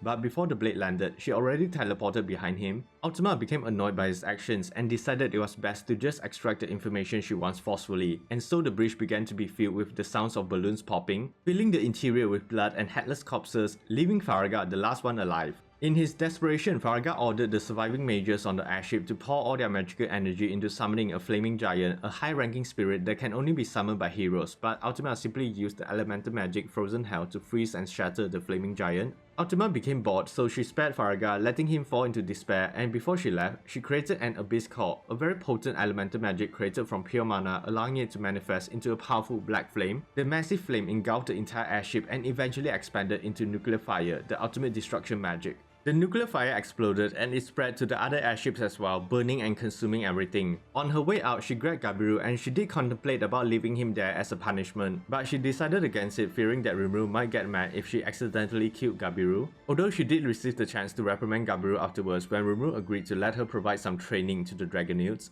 But anyways, after the initial Eastern Empire attack was stopped, Rimuru held a reward ceremony to awaken those that were eligible into true Demon Lords, and Ultima was one of them, although she was not given any souls because there were not enough souls to awaken the Demoness trio together. The reason is that Rimuru had wanted to maintain the balance between them, so Ultima was only given a new title as a reward, the title of Pain Lord. However, Rimuru did get some souls later when Guy Crimson asked him to awaken the Green and Blue Primordial Mizari and Rain into true Demon Lords. It was actually Wisdom King Raphael who scammed Guy Crimson out of 500,000 souls and using the leftover 300,000. The Demoness trio was finally given the souls required to awaken. They eventually awakened into true Demon Lords after their fight against the true dragon Valgren. During their fight, they were struggling against Valgren, but thanks to Testarossa's intelligence and the advice from Valdora, the Demoness trio was able to figure out a way to harm her. They did this by creating weapons with skill-based attacks like Hinata Sakaguchi's Melt Slash, and with this in mind, Ultima created two toxic blades that were wrapped in her demonic aura, and these were actually the same weapons that she developed to fight against Zegion. Despite understanding how to harm Valgren, the difference in power was still too great and they were not able to defeat her. After the battle with Valgren, the Demoness trio regrouped with the others so they can launch an attack on the flagship of Emperor Rudra. Ultima, along with Testarossa, Carrera, Benimaru, Shion, Shizue, Veyron, Agera, Esprit, and Zonda were the team selected to raid the airship. Upon reaching the interior of the flagship, they were met by the remaining single digits of the Imperial Nearguard and the four horsemen of the Empire. Valgren proposed a final battle among the subordinates of Rimuru and Rudra, which Benimaru agreed to, so everyone was assigned to their respective opponents. Ultima's opponent was the leader of the four horsemen, Damrada, or also known as the Fist Saint because of his skills in hand-to-hand combat, and he was considered to be one of the strongest fighters in the Eastern Empire, rivaled only by Lieutenant Kondo and the true dragon Valgren. He is a human that has reached the level of a saint, the highest evolutionary stage of humans, equal to a true demon lord, and he has a threat level of a disaster class. During their battle, Damrada was able to evenly match Ultima in terms of strength, but when she became serious and created 6 pairs of purple wings to attack him, the battle was already decided. But this was also mainly thanks to the fact that Ultima had actually obtained an ultimate skill before the fight. The skill is called Poisonous Death King Samuel, which gave her the ability to see through the weaknesses of various living things and creating a suitable poison for her targets. This ultimate skill has 8 sub-skills, which included Thought Acceleration, Universal Perception, Demon Lord Haki, Space-Time Manipulation, Multi-Dimensional Barrier, Weakness Identification, which allows her to see the weaknesses of targets, Lethal Poison Creation, an ability that is able to create any type of poison she wants, and finally Whirl of Annihilation, a super enhanced version of Rimuru's Merciless. This sub-skill allows her to kill all life forms that do not possess an ultimate skill, but sadly Rimuru banned her from using it, so you can imagine how deadly this ability actually is. But back to the fight, Damrada knew that he was about to lose, so he gathered all his energy for a final attack. His attack worked and Ultima collapsed, but when it transformed into one of the purple wings she created, it was already too late. Before he even noticed, there was a hole punched through his chest, and because Ultima's fingertips were coated with a powerful toxin created with her ultimate skill, Damrada fell and was slowly succumbing to the poison. Before he died, he offered his soul and knowledge to Ultima, asking her to protect Masaki Honjo, which she agreed to. She then wrapped his remains with her purple wings, taking the whole of Damrada for her own possession, and thus, the Feast Saint was no more. Now a new demon of the feast was born. But even though the Eastern Empire was defeated, they still had to fight against Phantom King Feldway's forces and the Mana Smiker that has taken over Emperor Rudra.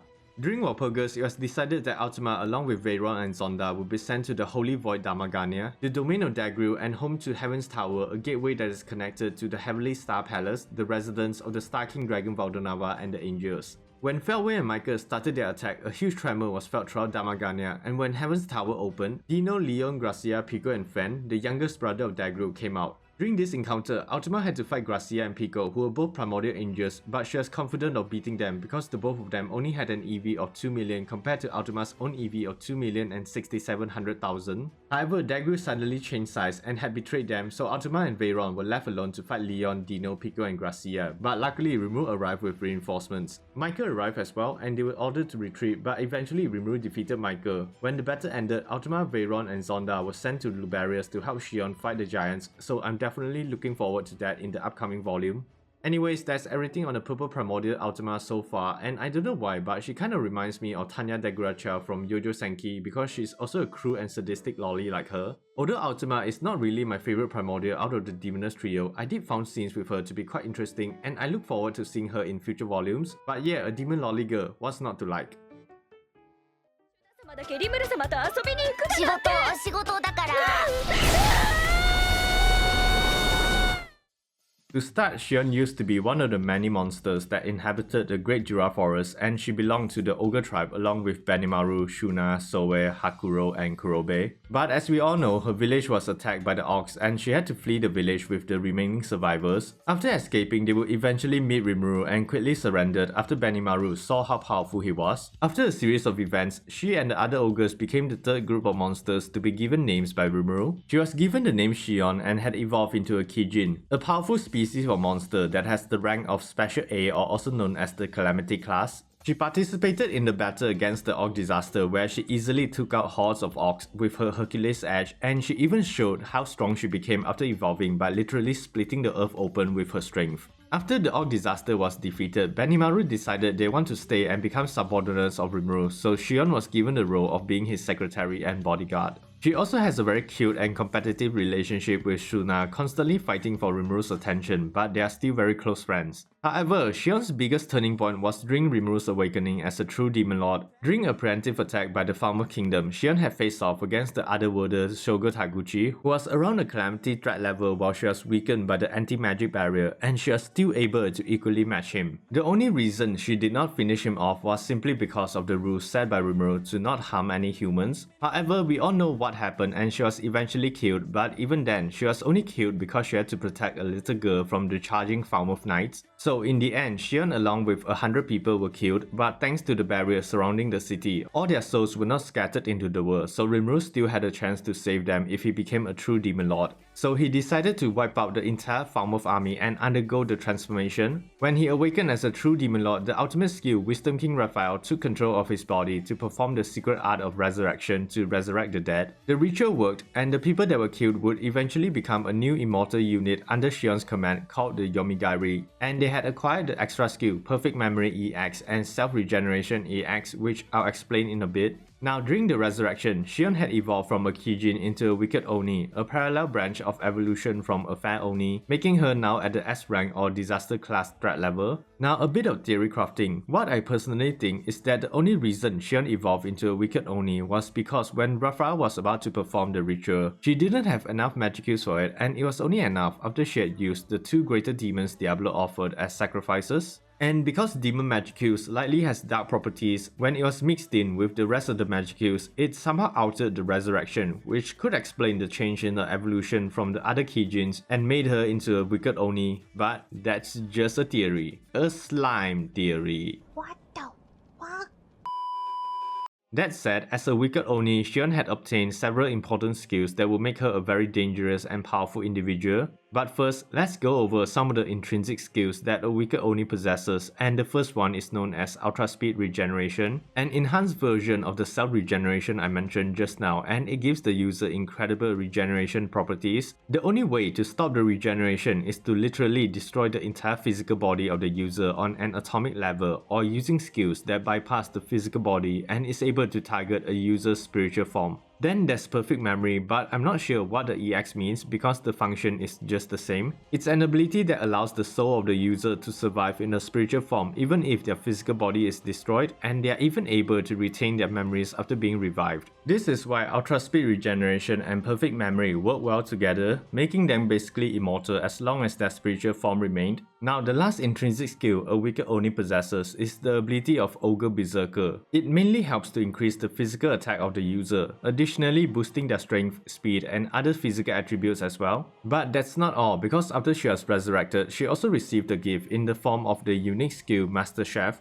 Now, don't let the name fool you, because it is in fact a unique skill that is powerful enough to rival an ultimate skill thanks to the sub-effects of the skill. The first of this effect is called Guarantee Results, and it allows Shion to turn any of her desires into truths. Basically, she can override the very nature or reality of any object simply through her willpower. How this works is that Shion is able to dictate what is considered to be correct in the real world, like how she managed to separate and stick together the different limbs of the farmer prisoners, turning them into Cronenberg-esque monsters without them dying because this has become their normal form. That's why when King Amarus returned back to Falmouth, no healers or doctors could heal him because he was already considered to be normal. This ability was so unique that it even confused someone like Diablo, and he had to resort to extreme methods just to break the curse. This was the power of Guarantee Results, and when paired with another sub-effect called Optimal Action, Shion is able to read the flow of energy coming from her surroundings and the enemy, allowing her to easily predict and read the movements of opponents, which allowed her to quickly pinpoint weaknesses and cut through them, as was the case when she fought against Clayman. So apart from the skill Master Chef, she also had acquired a few extra skills like All-Seeing Eye, which raises the user's reaction speed and allow them to see themselves from a third-person perspective. Magic Sense, the ability to sense the magicules around them. Multi-layer barrier that gives the user protection by having multiple thin barriers surrounding them. Spatial travel essentially just allows users to travel to places they have been to before. And finally, Haki, an aura that the user gives off to put pressure onto any enemies. Additionally, Rimuru also gave Shion a revised version of Hercules' Edge that now had the same effect as Hinata's Dead End Rainbow, meaning she can now destroy the spiritual body of opponents but without the 7 hits limitation. Moving on, interestingly enough, Shion is probably the only person in Tempest to have a fan club consisting of at least 10,000 members, and what's even funnier is that the club is led by the 3 sons of Demon Lord Gabiru, who became Shion's subordinates after they were beaten to a pulp by her for criticizing Rimuru. I just wanted to share this info because I thought it was quite funny. Now I want to give a special mention to Shion's fight against the Insecta Razu, an entity that belonged to the same race as Zegion. What's important to take away from this fight is the way in which Shion approaches it, because normally Shion is a really brash fighter, always charging in and overwhelming enemies with just a strength alone, but during her fight with Razu, it wasn't like that at all. Yes, although she still fought him aggressively and carelessly, but she knew that the damages she took could still be healed, unlike Ranga, who was also fighting alongside her. She knew if they fought with Razu for attrition, they would lose eventually, so she made a choice to have Ranga rest and accumulate magical energy for a final attack while she utilized her ultra speed regeneration to tank the damages. And even then, whenever she got a chance, she would always try to attack the same location in hopes of weakening Razu's exoskeleton for their final attack, because she knew that once his flesh is exposed, she can activate the skill Master Chef and it would be their win. This way of fighting really showed how mature Shion has become after her resurrection. She understood that fighting with brute force doesn't always work, and that sometimes it's better to use tactics and skills instead. And it was during this fight that one of the intrinsic skills of Shion, Ogre Berserker, evolved to become a separate unique skill known as Battle God. This new unique skill greatly increased her physical attributes and also mentally strengthened her fortitude as well as her Haki. She also acquired a new sub-skill called Chaotic Fate, which makes all of her attacks capable of altering the very laws of the world, and the best way to describe it would be an attack that brings the result she wishes for. And with this boost in power, Shion and Ranga unleashed their final attack on Razu. She attacked him with Chaotic Fate, striking at the same location on the exoskeleton, and with Ranga's charged up Black Lightning flowing through Hercules' Edge, she managed to cut through his exoskeleton. And with the flash exposed, she quickly used Master Chef and directed the lightning towards his entire body, scorching all of his insides and killing him. This was honestly one of Shion's greatest feats and really showed how much she has grown, not just physically but mentally as well. Having said that, I'm sure viewers of my channel are familiar with the concept of the 12 patrons and know about the reward ceremony to make them into true demon lords, but out of all the patrons that managed to evolve into true demon lords and receiving an ultimate skill, Shion was in fact the only patron to not evolve nor receive an ultimate skill. Although she did not evolve or receive any gifts, her subordinates, the Yomigairi and the fan club, did receive the gifts instead, and this caused them to evolve into dead ogres, semi-spiritual beings that resemble demons but still possess a physical body, which again was likely affected by the fact that Raphael had mixed in the magicuse of the 2 greater demons from before. So going back to Shion, the only gift she got was essentially just a title of Warlord, but there's actually an explanation for why she couldn't evolve. It was later explained by Seal, the evolved version of Raphael, that Shion actually had the potential to evolve, but Seal stopped the evolution because the unique skill Master Chef was too unpredictable and dangerous to be given an ultimate form. Like I said, Master Chef was a skill that could rival an ultimate skill, and Seal knew the clumsy and impulsive nature of Shion, and there was no way she would give her a skill that could potentially kill Rimuru. So that's mainly why she Shion didn't evolve into a true Demon Lord, but despite that, it's still surprising that she was a Super Awakened and had an EV of 4,229,140, and if we add Hercules Ash into it, the EV would be 5,309,140. If I'm not wrong, I think Shion already had this EV when she got resurrected, meaning she was likely the second strongest subordinate of Rimuru for a while, right behind Diablo, before Zegion and the 12 patrons were even introduced. So yeah, Shion is probably one of the most dangerous non-true Demon Lords in the Tensura universe right now with her unique skill Master Chef, but we all know the true terror of her power comes from her amazing cooking skills. That said, I honestly can see why she's loved by so many fans. I mean, just look at her personality. But in all seriousness, it would still be good to see her getting an ultimate skill in the future, but we'll just have to wait and see.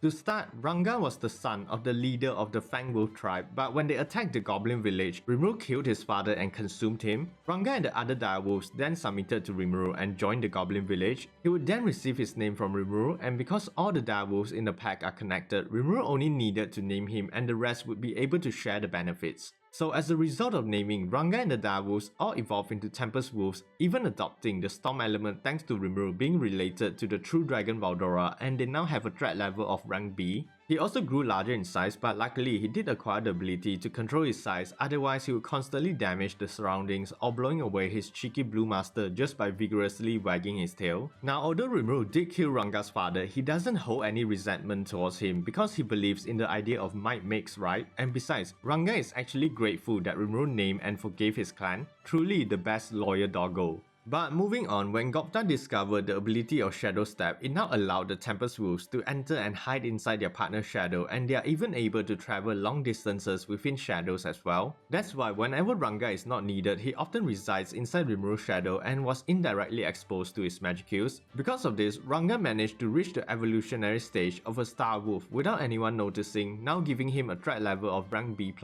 Having evolved into a Star Wolf, Ranga acquired some additional intrinsic skills like Keen Smell, which raises his sense of smell, Thought Communication, which allows him to communicate with others through telepathy, Coercion, which allows him to mentally exert his presence to intimidate people, and finally, like I said, Shadow Step, but Ranga's was stronger because he can instantly travel to anyone he had personally met before. However, that's not all, because during the confrontation against the Orc Disaster, Ranga managed to evolve again, this time into a Tempest Star Wolf, growing much larger than all his previous evolutionary stages and now has 2 horns on his head. His coat of fur also became very durable and can even disregard all forms of low-level attacks like Fireball. Ranga actually was able to evolve into this form after observing Rimuru using Mimic to transform into a Tempest Star Wolf. With this new evolution, Ranga has now reached a threat level of rank A or the Hazard class, and similar to Rimuru, Ranga had obtained the Black Lightning skill, and even though he doesn't have the same amount of control, he can instead use his 2 horns to define the range and power of it. So combining that with another extra skill he acquired called Control Wind, which essentially allowed him to raise or lower the local atmospheric pressure to generate wind gusts, he was able to unleash devastating thunderstorms called Death Storm to kill one of the Orc generals with lightning while the surrounding orcs were consumed by the ongoing storm. After the battle with the Orc Disaster, Rimuru noted that Ranga also acquired the extra skill Summon Comrade, which was somewhat similar to the skill Replication, allowing him to summon a higher level variation of Star Wolves known as Star Leaders to serve as his subordinates. He also acquired another extra skill known as Restore Comrade, which works in conjunction with the skill to restore the Star Leaders if they were ever destroyed. Additionally, I wanted to especially mention Ranga's ingenuity in battle, like during the battle against Charybdis, Ranga was somehow able to glide through the air and attack the flying sharks. The way he did this was simply by using the skill Control Wind, which allowed him to create footholds and using it to essentially walk on air, showing that he isn't just a good doggo, he's very creative in battle as well. Moving on, Ranga managed to become stronger again after Rimuru had awakened as a true Demon Lord, making him now a disaster class monster, and this allowed him to acquire a new unique skill as well. The unique skill was known as Magic Wolf King, which was made up of 5 additional sub-skills, and the first one is Ultra Instinct.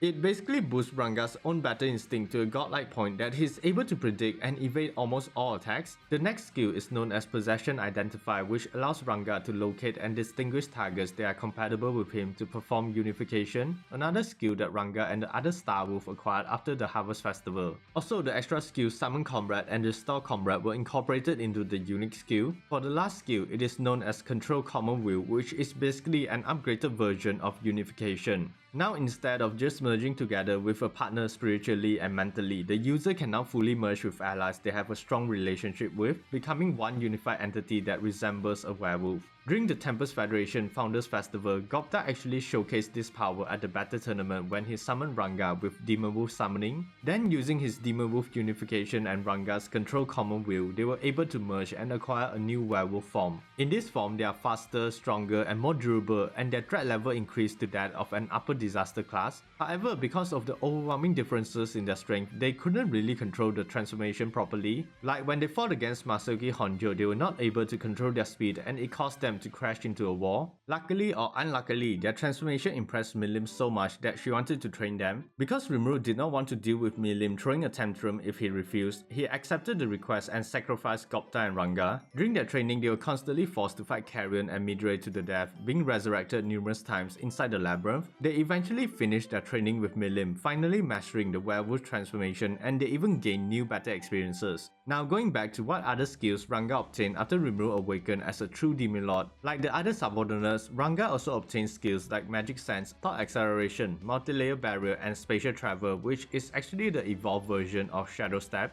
As for examples of how powerful Ranga had become after reaching this level, there are two good instances to talk about, and the first one was during the fight between Ranga and Shion against the Insecta Razu. Being an Insecta meant that Razu essentially can be harmed by physical or magical attacks, and add to the fact that they are a race of monsters made for fighting. Ranga and Shion obviously had a hard time winning, yet they were able to still hold their own against Razu. But the point is the way they approached the fight by using smart tactics like having Shion tank all the damages with her ultra speed regeneration, while Ranga hid inside the shadows and popping out to attack with his strongest magic attacks. However, being an Insecta, Razu possessed compound eyes. They were able to see everything, so he was still able to easily dodge all of Ranga's attack. In the end, they managed to win when they combined their attacks, with Ranga releasing a powerful blast of Black Lightning to empower Shion's weapon, and with her sheer willpower, she finally cut through Razu's exoskeleton and allowing the Black Lightning to run through his entire body, scorching his insides. For the second instance, it was when the Eastern Empire attacked Tempest with thousands of magical tanks. During this fight, Gopta and the Goblin Riders were trying to drag the tanks out, and only when the signal to counterattack was given, Gopta summoned Ranga and they transformed into their werewolf form. Now having full control over the form, it meant that they can now efficiently share all their available skills with each other and utilize their combat experiences to easily counter the magical tanks. Like they were even able to easily just swat away a tank shell fired at them with speeds 6 times greater than the speed of sound, like it was nothing. Especially when they attacked the magical tanks, they first used Black Lightning to immobilize the magical tanks and followed it up with a powerful voice cannon to shatter the barriers protecting the tanks. And once they broke through the barriers, they used the large area effect skill called the Blizzard Wolf Dance, which combined Ranga's Storm of Destruction with Gopta's Icicle Lance to create powerful elemental tornadoes empowered with frost and lightning to decimate thousands of magical tanks on the battlefield.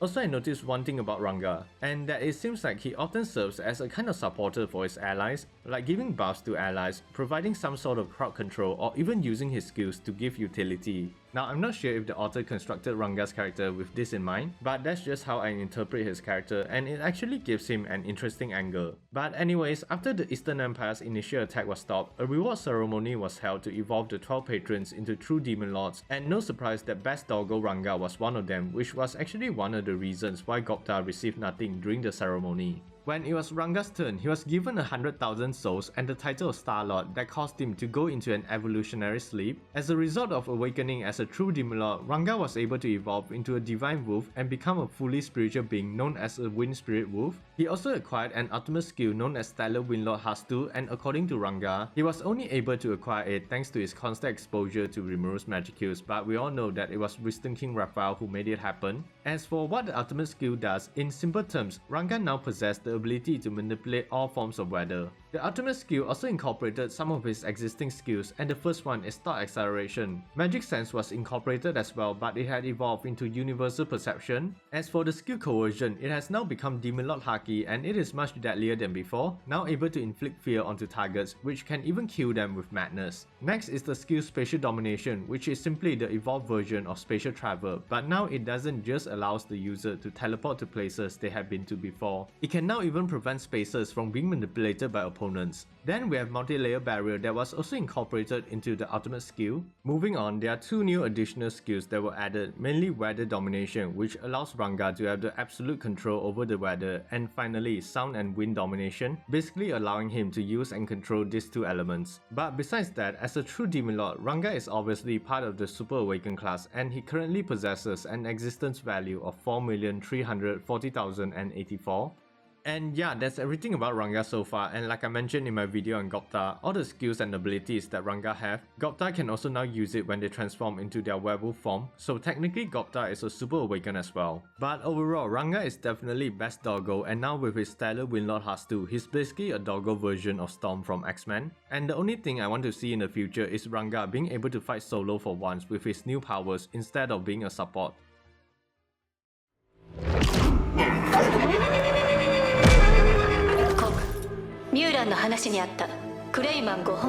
Before the three-tailed fox spirit was enslaved by Demon Lord Claimant, she was actually from a monster nation that was quite similar to Tempest. There were numerous different species of monsters that all lived in the village peacefully, and just like Rimuru, the ruler of this monster nation, the mother of the three-tailed fox spirit, was never hostile towards humans. It was located right on the edge of Claimant's territory, the puppet nation Gistav, and it also bordered the Eastern Empire. However, because the Eastern Empire wanted the rich resources that the monster nation was sitting on, they attacked and wiped out all the inhabitants, calling the monster nation a threat to humanity. After the genocide, only the three-tailed fox spirit survived, but as payment for allowing the Eastern Empire to essentially invade Claimant's territory, the fox spirit was surrendered to him. Because Claimant knew how valuable and powerful a demonic beast like the fox spirit was, he decided to use his demon dominate skill to enslave her, using her resentment and hate towards humans to increase her powers, eventually adding her to his army as one of the 5 fingers, and she was given the name of Ninehead. Being a fox spirit, she had 2 existing intrinsic skills, and the first one was known as Beast Domination, which allowed her to summon magical beasts from her tails, and the second one was known as Beast Unification, which does the opposite and allows her to recall the magical beasts. Although she was still considered a child, and with only 3 tails, she already had the threat level of a Calamity class monster.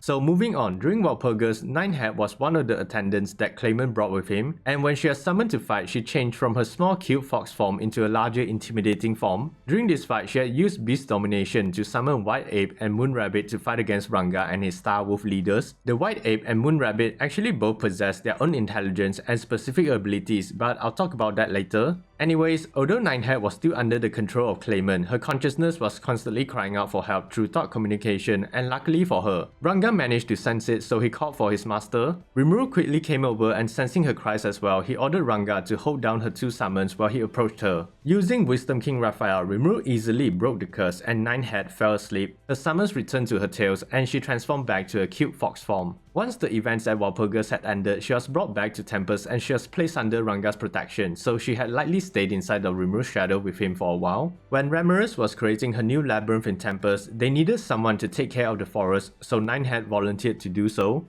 Rimuru accepted her offer and he decided to give her a proper name, giving her the name of Kumara, and because of the naming, she was able to absorb a large portion of his magicals, making her grow her tails up to 9. This meant that Kumara could now summon a total of 8 magical beasts, and she was placed as the boss of the 90th floor, while from the 82nd to 89th floor, it was occupied by her magical beasts. On the 82nd floor, it was occupied by the white ape that resembled a yokai ape and is very proficient in hand-to-hand combat, often using a staff as a weapon. The ape is also able to manipulate wind and sound, allowing it to fly through the air, summon storms, and create deadly vacuum blades. Then on the 83rd floor is occupied by the moon rabbit, which possesses the ability to manipulate gravity. As for the 84th floor, it belonged to the black rats. They are able to spread a terrible plague onto enemies, causing them to develop black spots on their skin and high fevers. The disease cannot be cured with normal healing magic, and only a special rare holy magic can completely cure it. For the 85th floor, we have the lightning tiger, and it has control over thunder and lightning.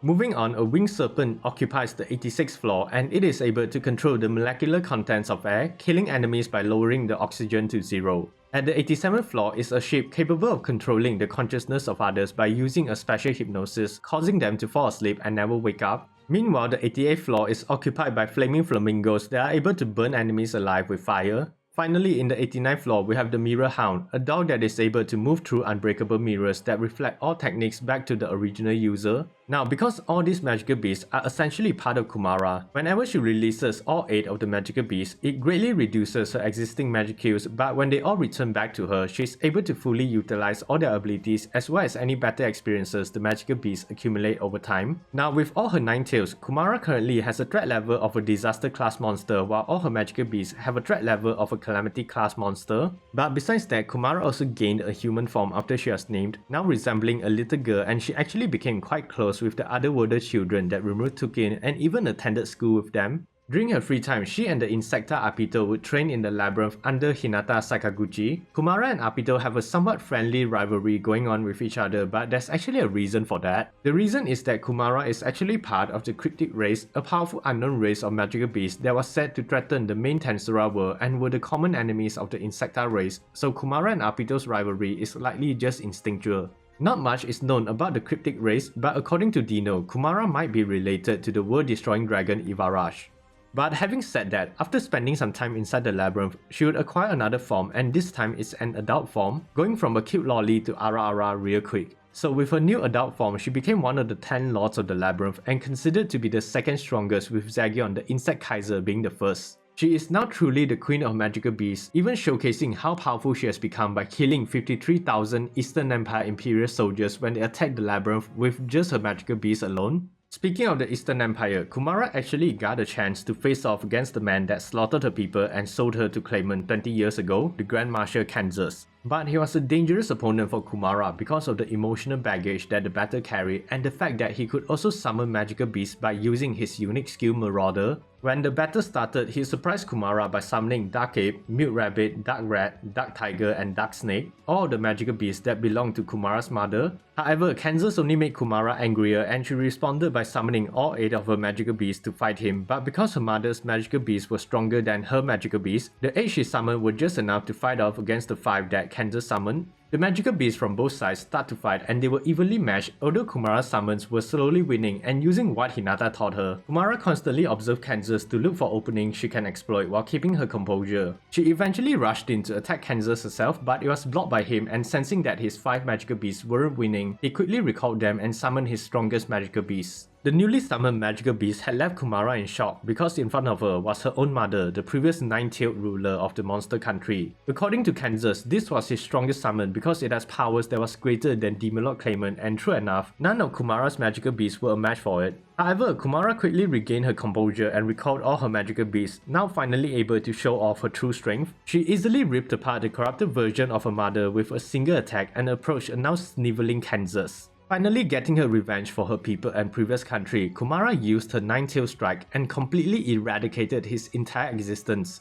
When Rimuru tried reviving some of the Eastern Empire soldiers killed, Kansas could not be revived with the Resurrection Bracelet or even Wisdom King Raphael because his mind, body and soul were all destroyed by Kumara. Goes to show just how terrifying and powerful she truly is. But that's not all. After the Eastern Empire was stopped, Rimuru held a reward ceremony to commemorate their victory and to evolve the subordinates that qualified to awaken as a true Demon Lord. Kumara was one of them, so when it was her turn, Rimuru gave her the 100,000 souls needed to evolve and the title of Chimeric Lord, but there's more. Using Rimuru's weakness for cute and pretty girls, Kumara used her charms to ask him to give all 8 of her magical beast names. Obviously, he agreed without thinking much about it, so here are the names of the magical beasts.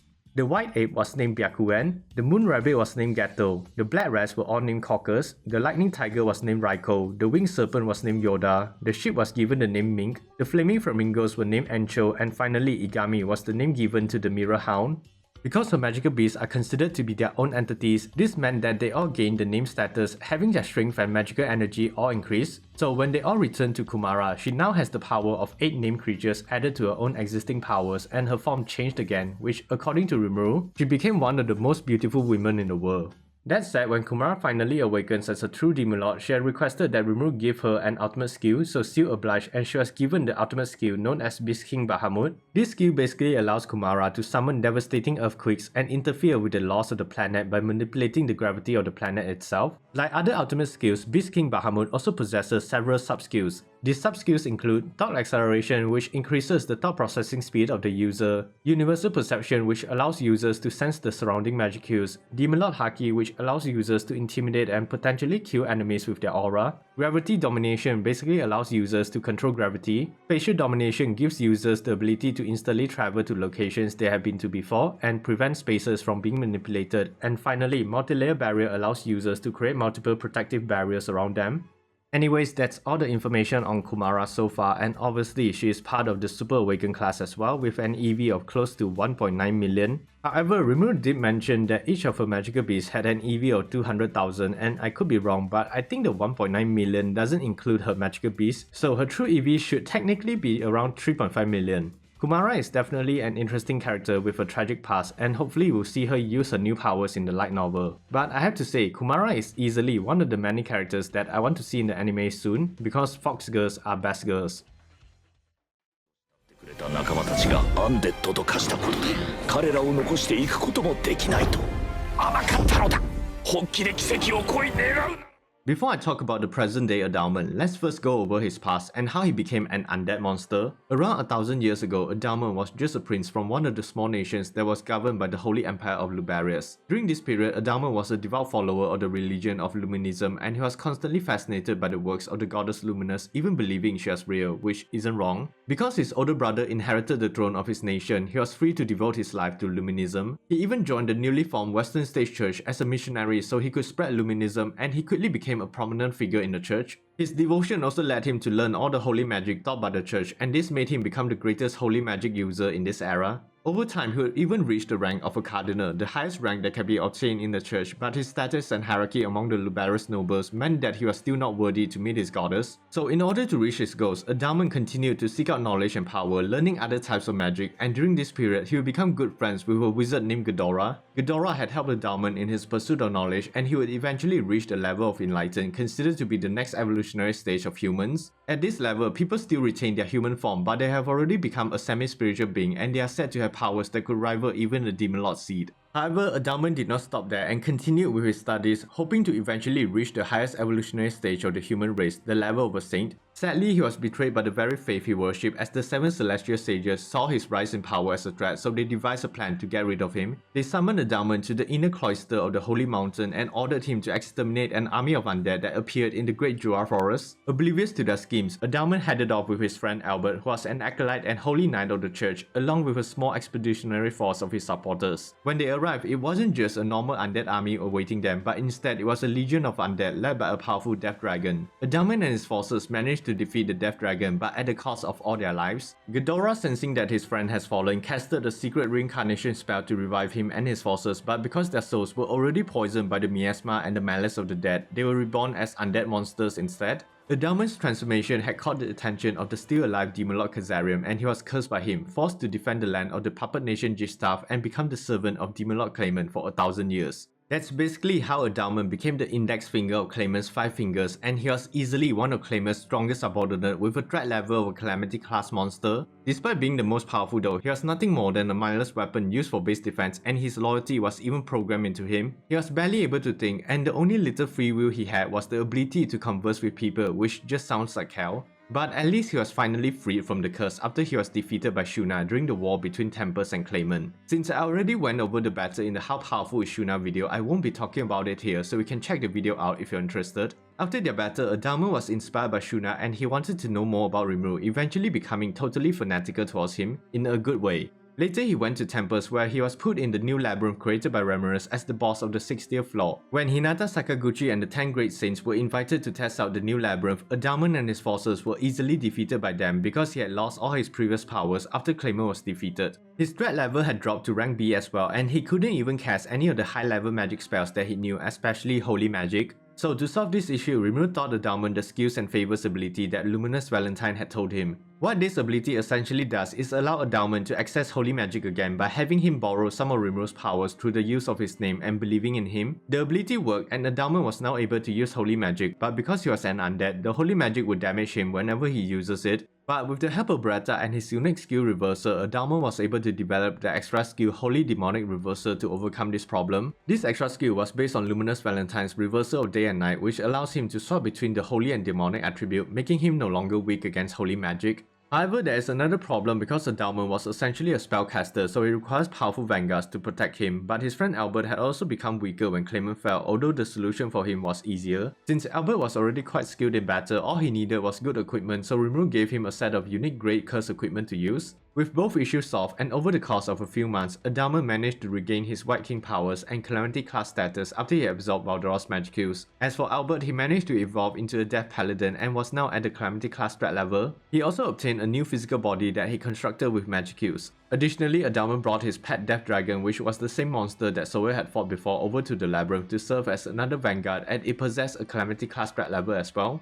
Now, Adalman was able to test his regained strength when the Eastern Empire sent the other warders Mark Lauren, Shinji Tanimura, and Chen Liuxing to gather information about the Labyrinth. The three other warders were all above the Hazard class strat level, and they easily defeated all the previous floor bosses before reaching the 60th floor where they met Adalman. Surprisingly, it was a very quick battle, and Adalman didn't even need to lift a finger because Albert was already strong enough to defeat the three of them by himself. Adalman was also given a chance to regain his honor when the 10 Great Saints visited the Labyrinth again, although this time they were led by Arnold Bachman instead. This time it was a one-sided victory for Adalman as Albert was all it took to defeat them. Rimuru was so impressed by how much they have grown that they were promoted to the 70th floor. Then Adalman was given the title of Immortal King while Albert was called the Death Paladin, and they were officially appointed as the members of the 10 Lords of the Labyrinth. When the Eastern Empire invaded Tempest, Adalman was responsible for the defense of his 70th floor against the Imperial Army. The initial Imperial forces that arrived at Adalman's floor numbered around 10,000 and they were soon wiped out by the Death Dragon. The Imperial Army continued to send in more soldiers, but every time the results were the same.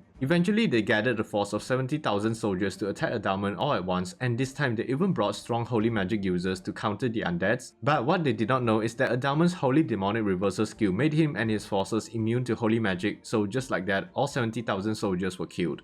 Nearing the end of the Eastern Empire siege, another small group of roughly 100 Imperial soldiers reached the 70th floor looking for survivors, and they had stopped to rest outside the gate of Adalman's domain. Because of his continuous victories against the Imperial army, Adalman was getting overconfident and asked for permission to attack the Imperial soldiers outside. Rimuru gave the order and Adalman confronted the enemies, but after an hour of fighting, only 3 individuals were left standing on both sides, with Adalman, Albert, and the Death Dragon on their side, while on the enemy side it was the Emperor's Imperial Near Guards, Krishna who was rank 17, Reha rank 94, and finally Bazan who was rank 35. In this confrontation, Adalman would face Reha in a magic battle, but he was having a hard time defeating her because of her armor that could resist magic like his Holy Demonic Reversal skill. As for Albert, he was fighting against Krishna, another swordsman, and both their skills were quite similar, so it was an even battle. Bazan was the one dealing with the Death Dragon, but because of her regeneration powers, he realized that the only way to win was by targeting Adalman. Although the 3 battles were in a total deadlock, the key to victory rested upon the fight between Albert and Krishna.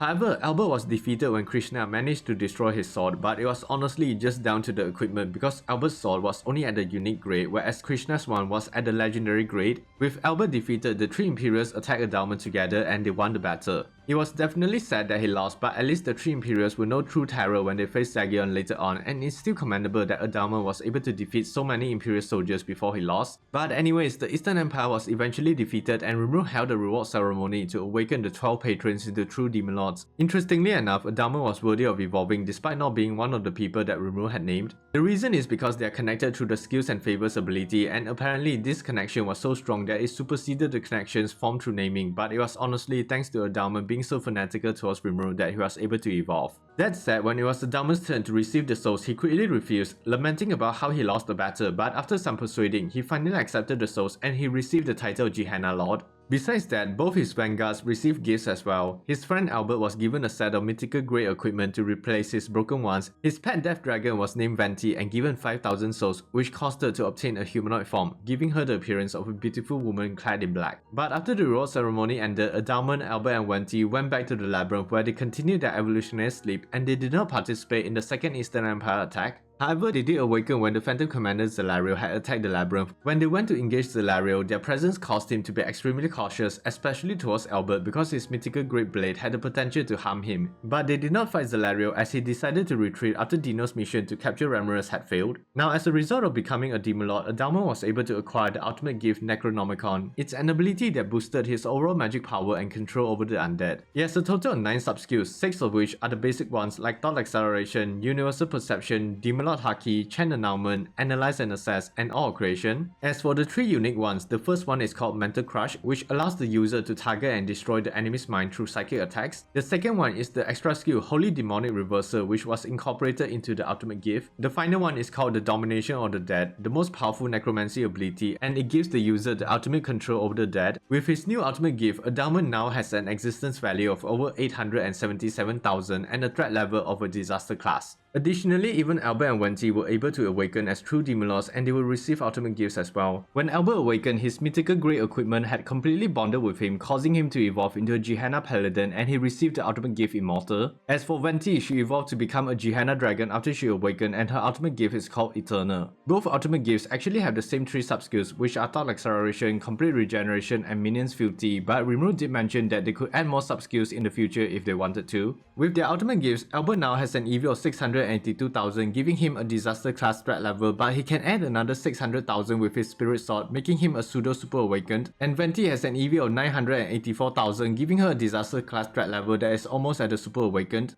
As for what happened afterwards, Rimuru and the Octagram were preparing for the final battle against Phantom King Feltway. Rimuru was ordered by Guy Crimson to reinforce the other Demon Lords with his subordinates because he has a shit ton of true Demon Lords. So Adalman along with his forces and Shion was sent to the Holy Empire of Lubarius to assist Luminous. But beyond that, he was mainly on standby, and we'll probably get to see Adalman and his forces get some action when Volume 20 comes out, so I'll be looking forward to it.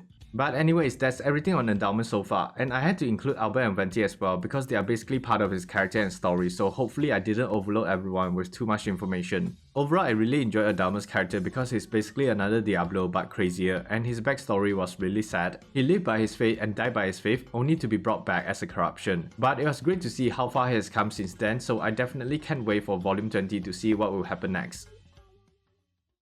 一撃で頭を割る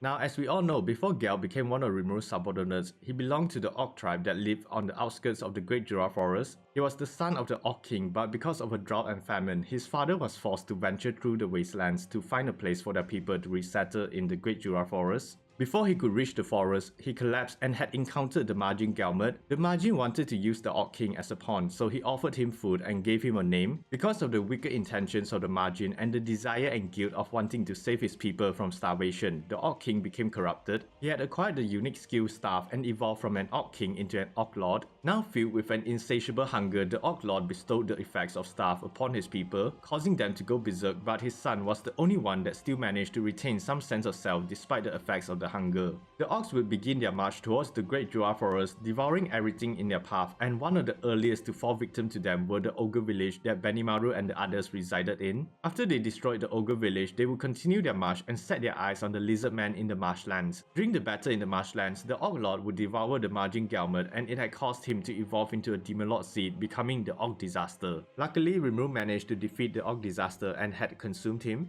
When he was consuming the Orc Disaster though, he made a promise to the dying king that he would take on all the sins of the orcs and forgive them for their actions. After the Orc Disaster was fully consumed, his son and the other orcs regained their senses and were all free from the effects of starved. During a post-war meeting, as promised, Rimuru forgave the orcs and even welcomed them to join the Jura Forest Alliance. Rimuru proceeded to name all the orcs, making them the 4th group of monsters to be given names by him. He also decided to give the name of the deceased Orc Disaster Gel to his son to serve as a token of appreciation and remembrance for his father. Gel was then appointed as the new Orc King, and just to clarify something, the Orc King and Orc Lord are the same titles. It's just that Orc King is an individual who still retains their sanity, whilst Orc Lord is the opposite. After naming, Gel and the other orcs evolved into High Orcs, so their intelligence had increased. Their threat levels also increased, with Gel now becoming a rank A or Hazard class, while the other High Orcs now have threat levels ranging from C+ to B+.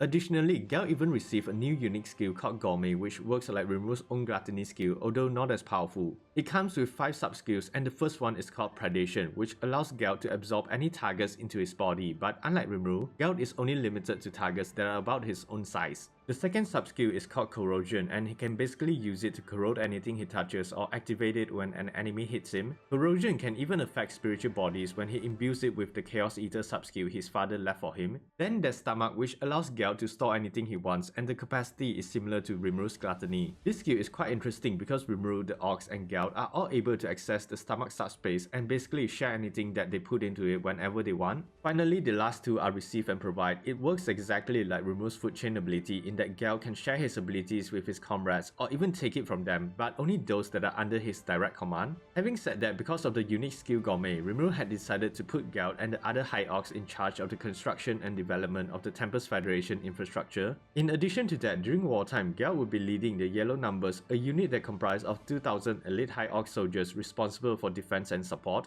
When the former kingdom attacked Tempest, Gao was initially away, so he couldn't help defend the capital, but he was later asked to return by Rimuru to join the strategy meeting. During their counterattack, Gao was sent to the western side where he encountered the otherworlder Shogo Taguchi. Although Shogo had a threat level of a hazard class and specialized in hand-to-hand combat, he was unable to defeat Gao because of his high defenses, and the fact that Gao had the Corrosion and Chaos Eater skills meant that whenever Shogo landed any hits on Gao, he would be attacked by the Corrosion, so not only did Gao excel in defense but offense as well. This caused Shogo to retreat, and after consuming his comrade, he still thought he could defeat Gao, but he was an idiot and he was pummeled to the brink of death by Gao. Shogo was only able to escape because the sorcerer Razan had intervened, otherwise Gao would have chopped his head clean off. When the Falmouth army was defeated, Rimuru had started the Harvest Festival and awakened as a true demon lord. During this awakening, all Rimuru subordinates received gifts from the Voice of the World, and Gao was able to acquire another unique skill known as Protector. This new unique skill possesses 3 sub-skills, the first being Grand Protection, which allows him to give protection to those that are under his command. Then the 2 other sub-skills are Substitution and Iron Wall, which works in conjunction so that whenever any of his subordinates receive any damage, he is able to redirect that damage towards himself using his own defenses, which showcases his selfless personality quite well. But besides that, several of Rimuru's skills were given to Gao as well, like the extra skill Sage, Magic Sense, Multi-Layer Barrier, Spatial Travel, Control Thought, Keen Smell, Identify Armor, Steel Strength, and Earth Manipulation. Additionally, he would also receive the normal skills Self-Regeneration and Coercion. After receiving his new skills, Gao has now reached the threat level of a Disaster class, and the High Orcs under his command had reached the rank of B+ as a result.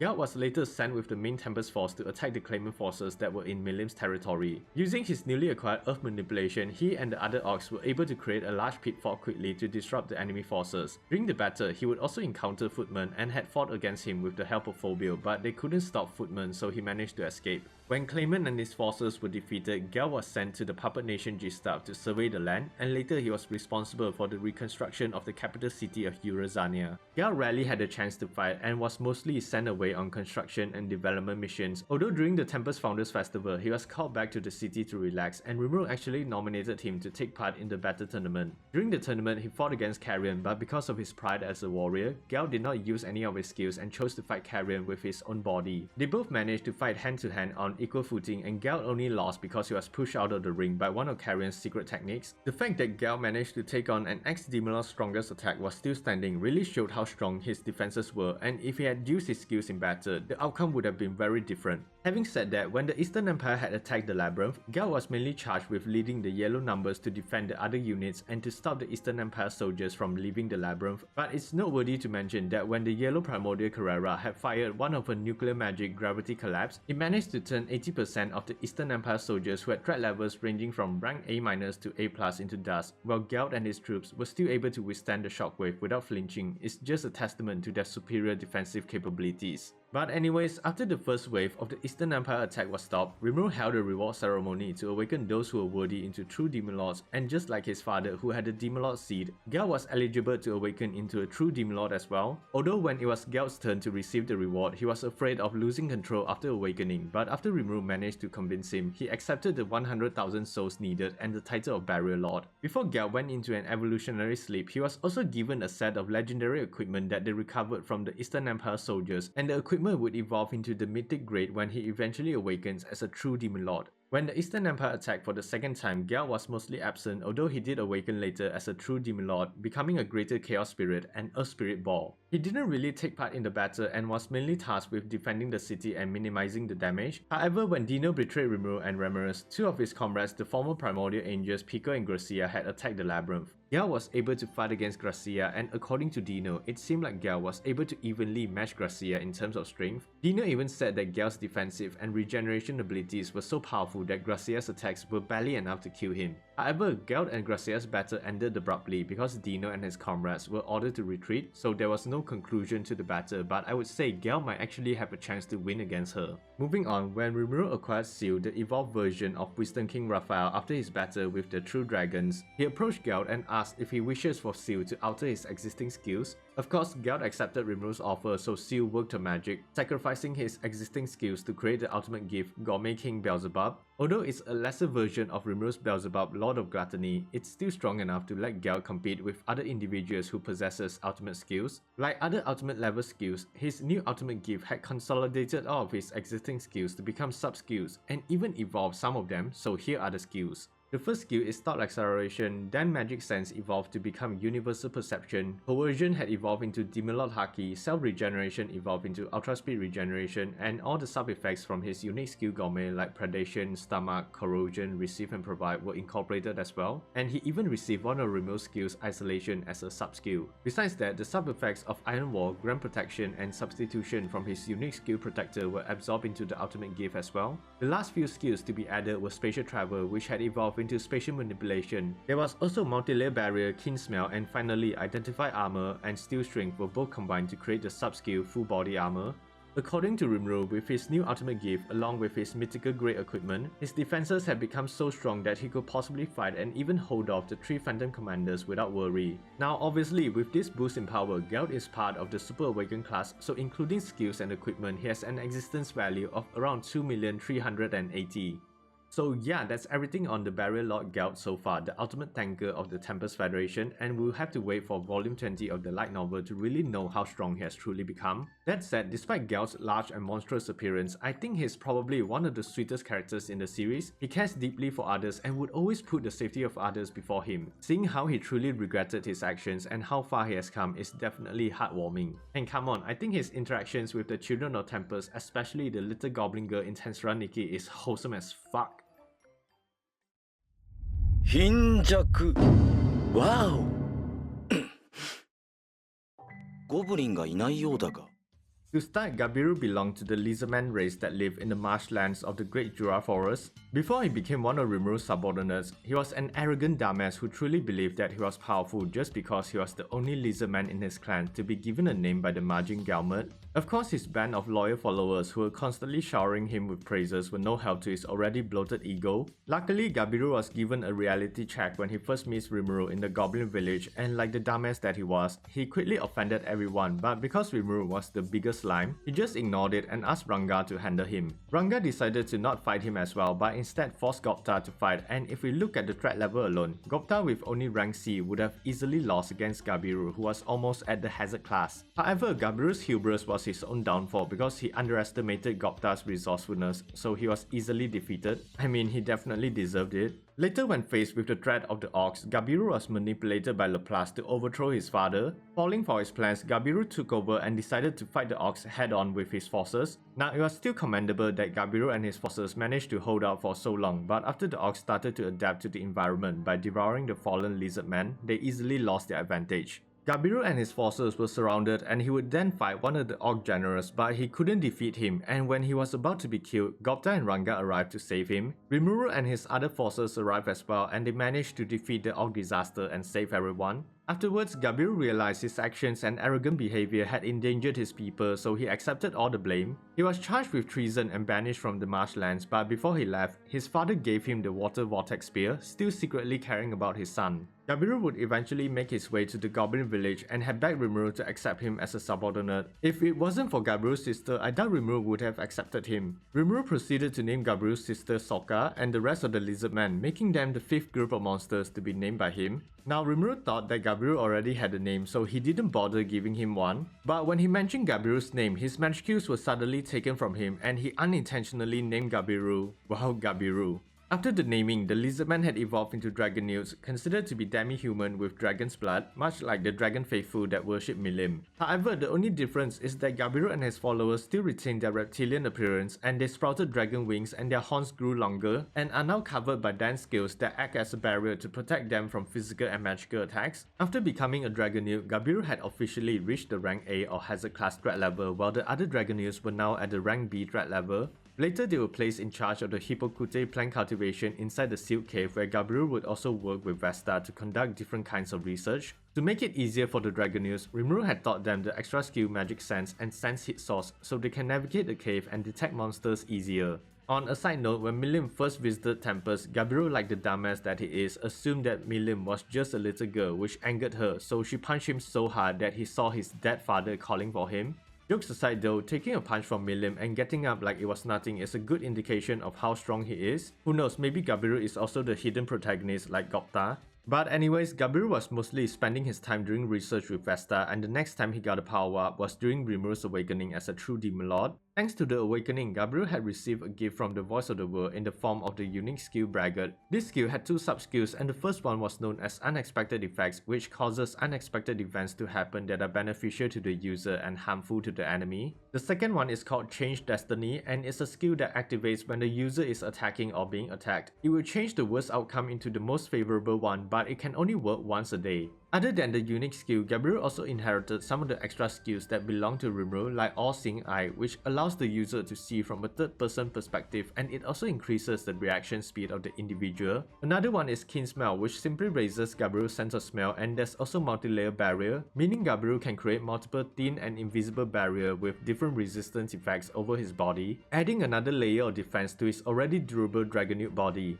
With his new skills, Gabiru is now at the Special A or Calamity class threat level, and he was even promoted to an executive of the Tempest Federation. Gabiru and his 100 Dragonute followers would also form the Heryu, considered to be the strongest fighting force of the Tempest Federation because of their versatility in battle, as they were able to fly at extremely high speeds and even boasted powerful offensive and defensive capabilities when it comes to physical and magical attacks. Members of the Heryu all possess threat levels ranging from rank A- to A. Later during the initial Eastern Empire attack, Gabiru was also responsible for commanding the Blue Numbers, a force consisting of 3,000 lizardmen that used wyverns as mounts to fight. The lizardmen all had threat levels of around C+, while the wyvern mounts were at the rank of B+, so it was still considered a fairly powerful force. But when they were up against the airships of the Eastern Empire, Gabiru's forces were not able to damage any of them simply because of the magical barrier and magical disruptors surrounding the ships. None of their ranged magical attacks worked, and they couldn't get close for melee attacks either. However, Gabiru decided to use one of the intrinsic skills he had acquired during Rimuru's awakening, known as Dragon Mode, so he ordered the Blue Numbers to fall back, leaving only the Heryu who could also use this skill. This ability was basically their most powerful move because it caused them to undergo a transformation known as Dragon Warriorization, transforming them into Draconian warriors. In this form, their magicals would get out of control, pushing their regeneration abilities to the max by absorbing the magicals around them, while it simultaneously repair damages made to the body at an insane rate. Their strength is also increased exponentially, and normally the users would go berserk, but thanks to the training from Midray, Gabiru and the others were still able to control it. Additionally, their body will start to generate barriers that are able to correspond to all physical attacks and even invalidate any magical attacks and natural effects, so their defenses became insanely high. Using this form, they were able to easily break through the airship's defenses, and they were eventually all wiped out by Gabiru's forces. Now, although the Dragon Mode skill is powerful, it works like a double-edged sword because it can only be maintained for up to 10 minutes, and after the time period is over, the user would lose all their strength and become paralyzed for 24 hours. However, if the user can control the output of magicals during this transformation, it can be used longer and the side effects will be less serious. That's why Rimuru later tricked Gabiru and the Heryu by sending them to become the new toys, to train with the Purple Primordial Ultima so they can learn to master this form.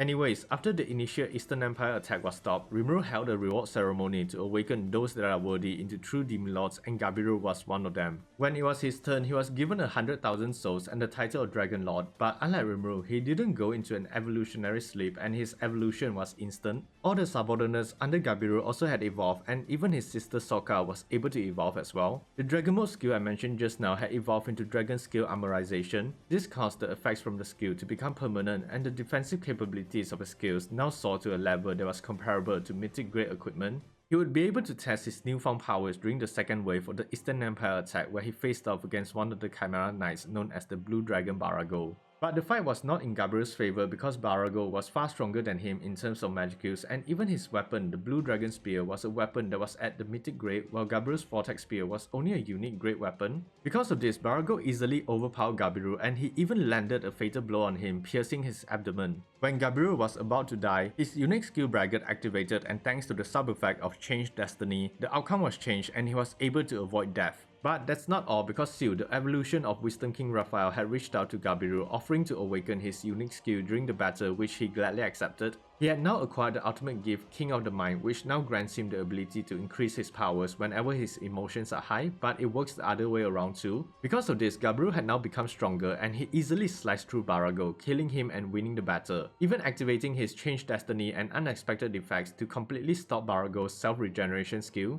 Now, the ultimate gift still works exactly like an ultimate skill, so some of its existing skills were incorporated into it. The first one was Thought Acceleration, then the skill Changed Destiny and Unexpected Effects were included as well, but now he can activate it on his own. Finally, Spatial Manipulation and Multi-Layer Barrier were also included into the ultimate gift as well. Additionally, the intrinsic skill he possessed changed as well, like Magic Sense had evolved into Universal Perception, and he also acquired the skill Ultra Instinct. After the war with the Eastern Empire ended, thanks to Kurobe, Gabiru received an upgrade to his Vortex Spear, and it was now almost at the mythic grade. With that, Gabiru would become part of the Super Awakened class with an existence value of around 1,270,000.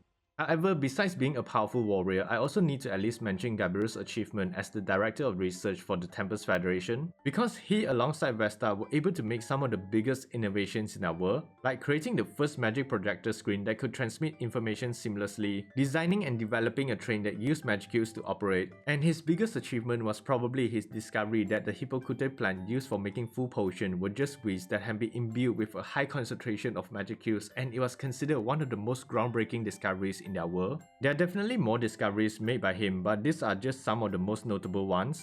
Anyways, that's all the information on Gabiru so far, and I admit that I disliked his character at the start because of how he behaved, but over time I realized that although he's a dumbass, Gabiru is a really good person that cares a lot for his family and comrades. He can be a joke sometimes, but you can't deny that he really has matured and is truly worthy to be part of the 12 patrons. Also, the dude took a punch from Milim and survived, and he was even trained by the Purple Primordial Ultima. I honestly can't wait to read how Gabiru will be fighting the Insecta Bithop in Volume 20 when it eventually comes out.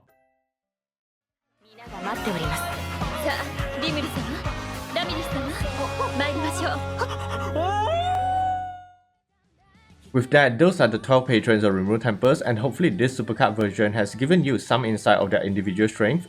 This was a long ass video, and if you made it this far, thanks, I really appreciate it. So who do you think is the strongest, and also who is your favorite member? I would love to read your comments down below. But anyways, if you enjoyed the video, be sure to leave a like. Don't forget to subscribe to the channel as well, and remember to hit that notification button for more anime content like this in the future. Thanks for watching, and as always, stay safe everyone.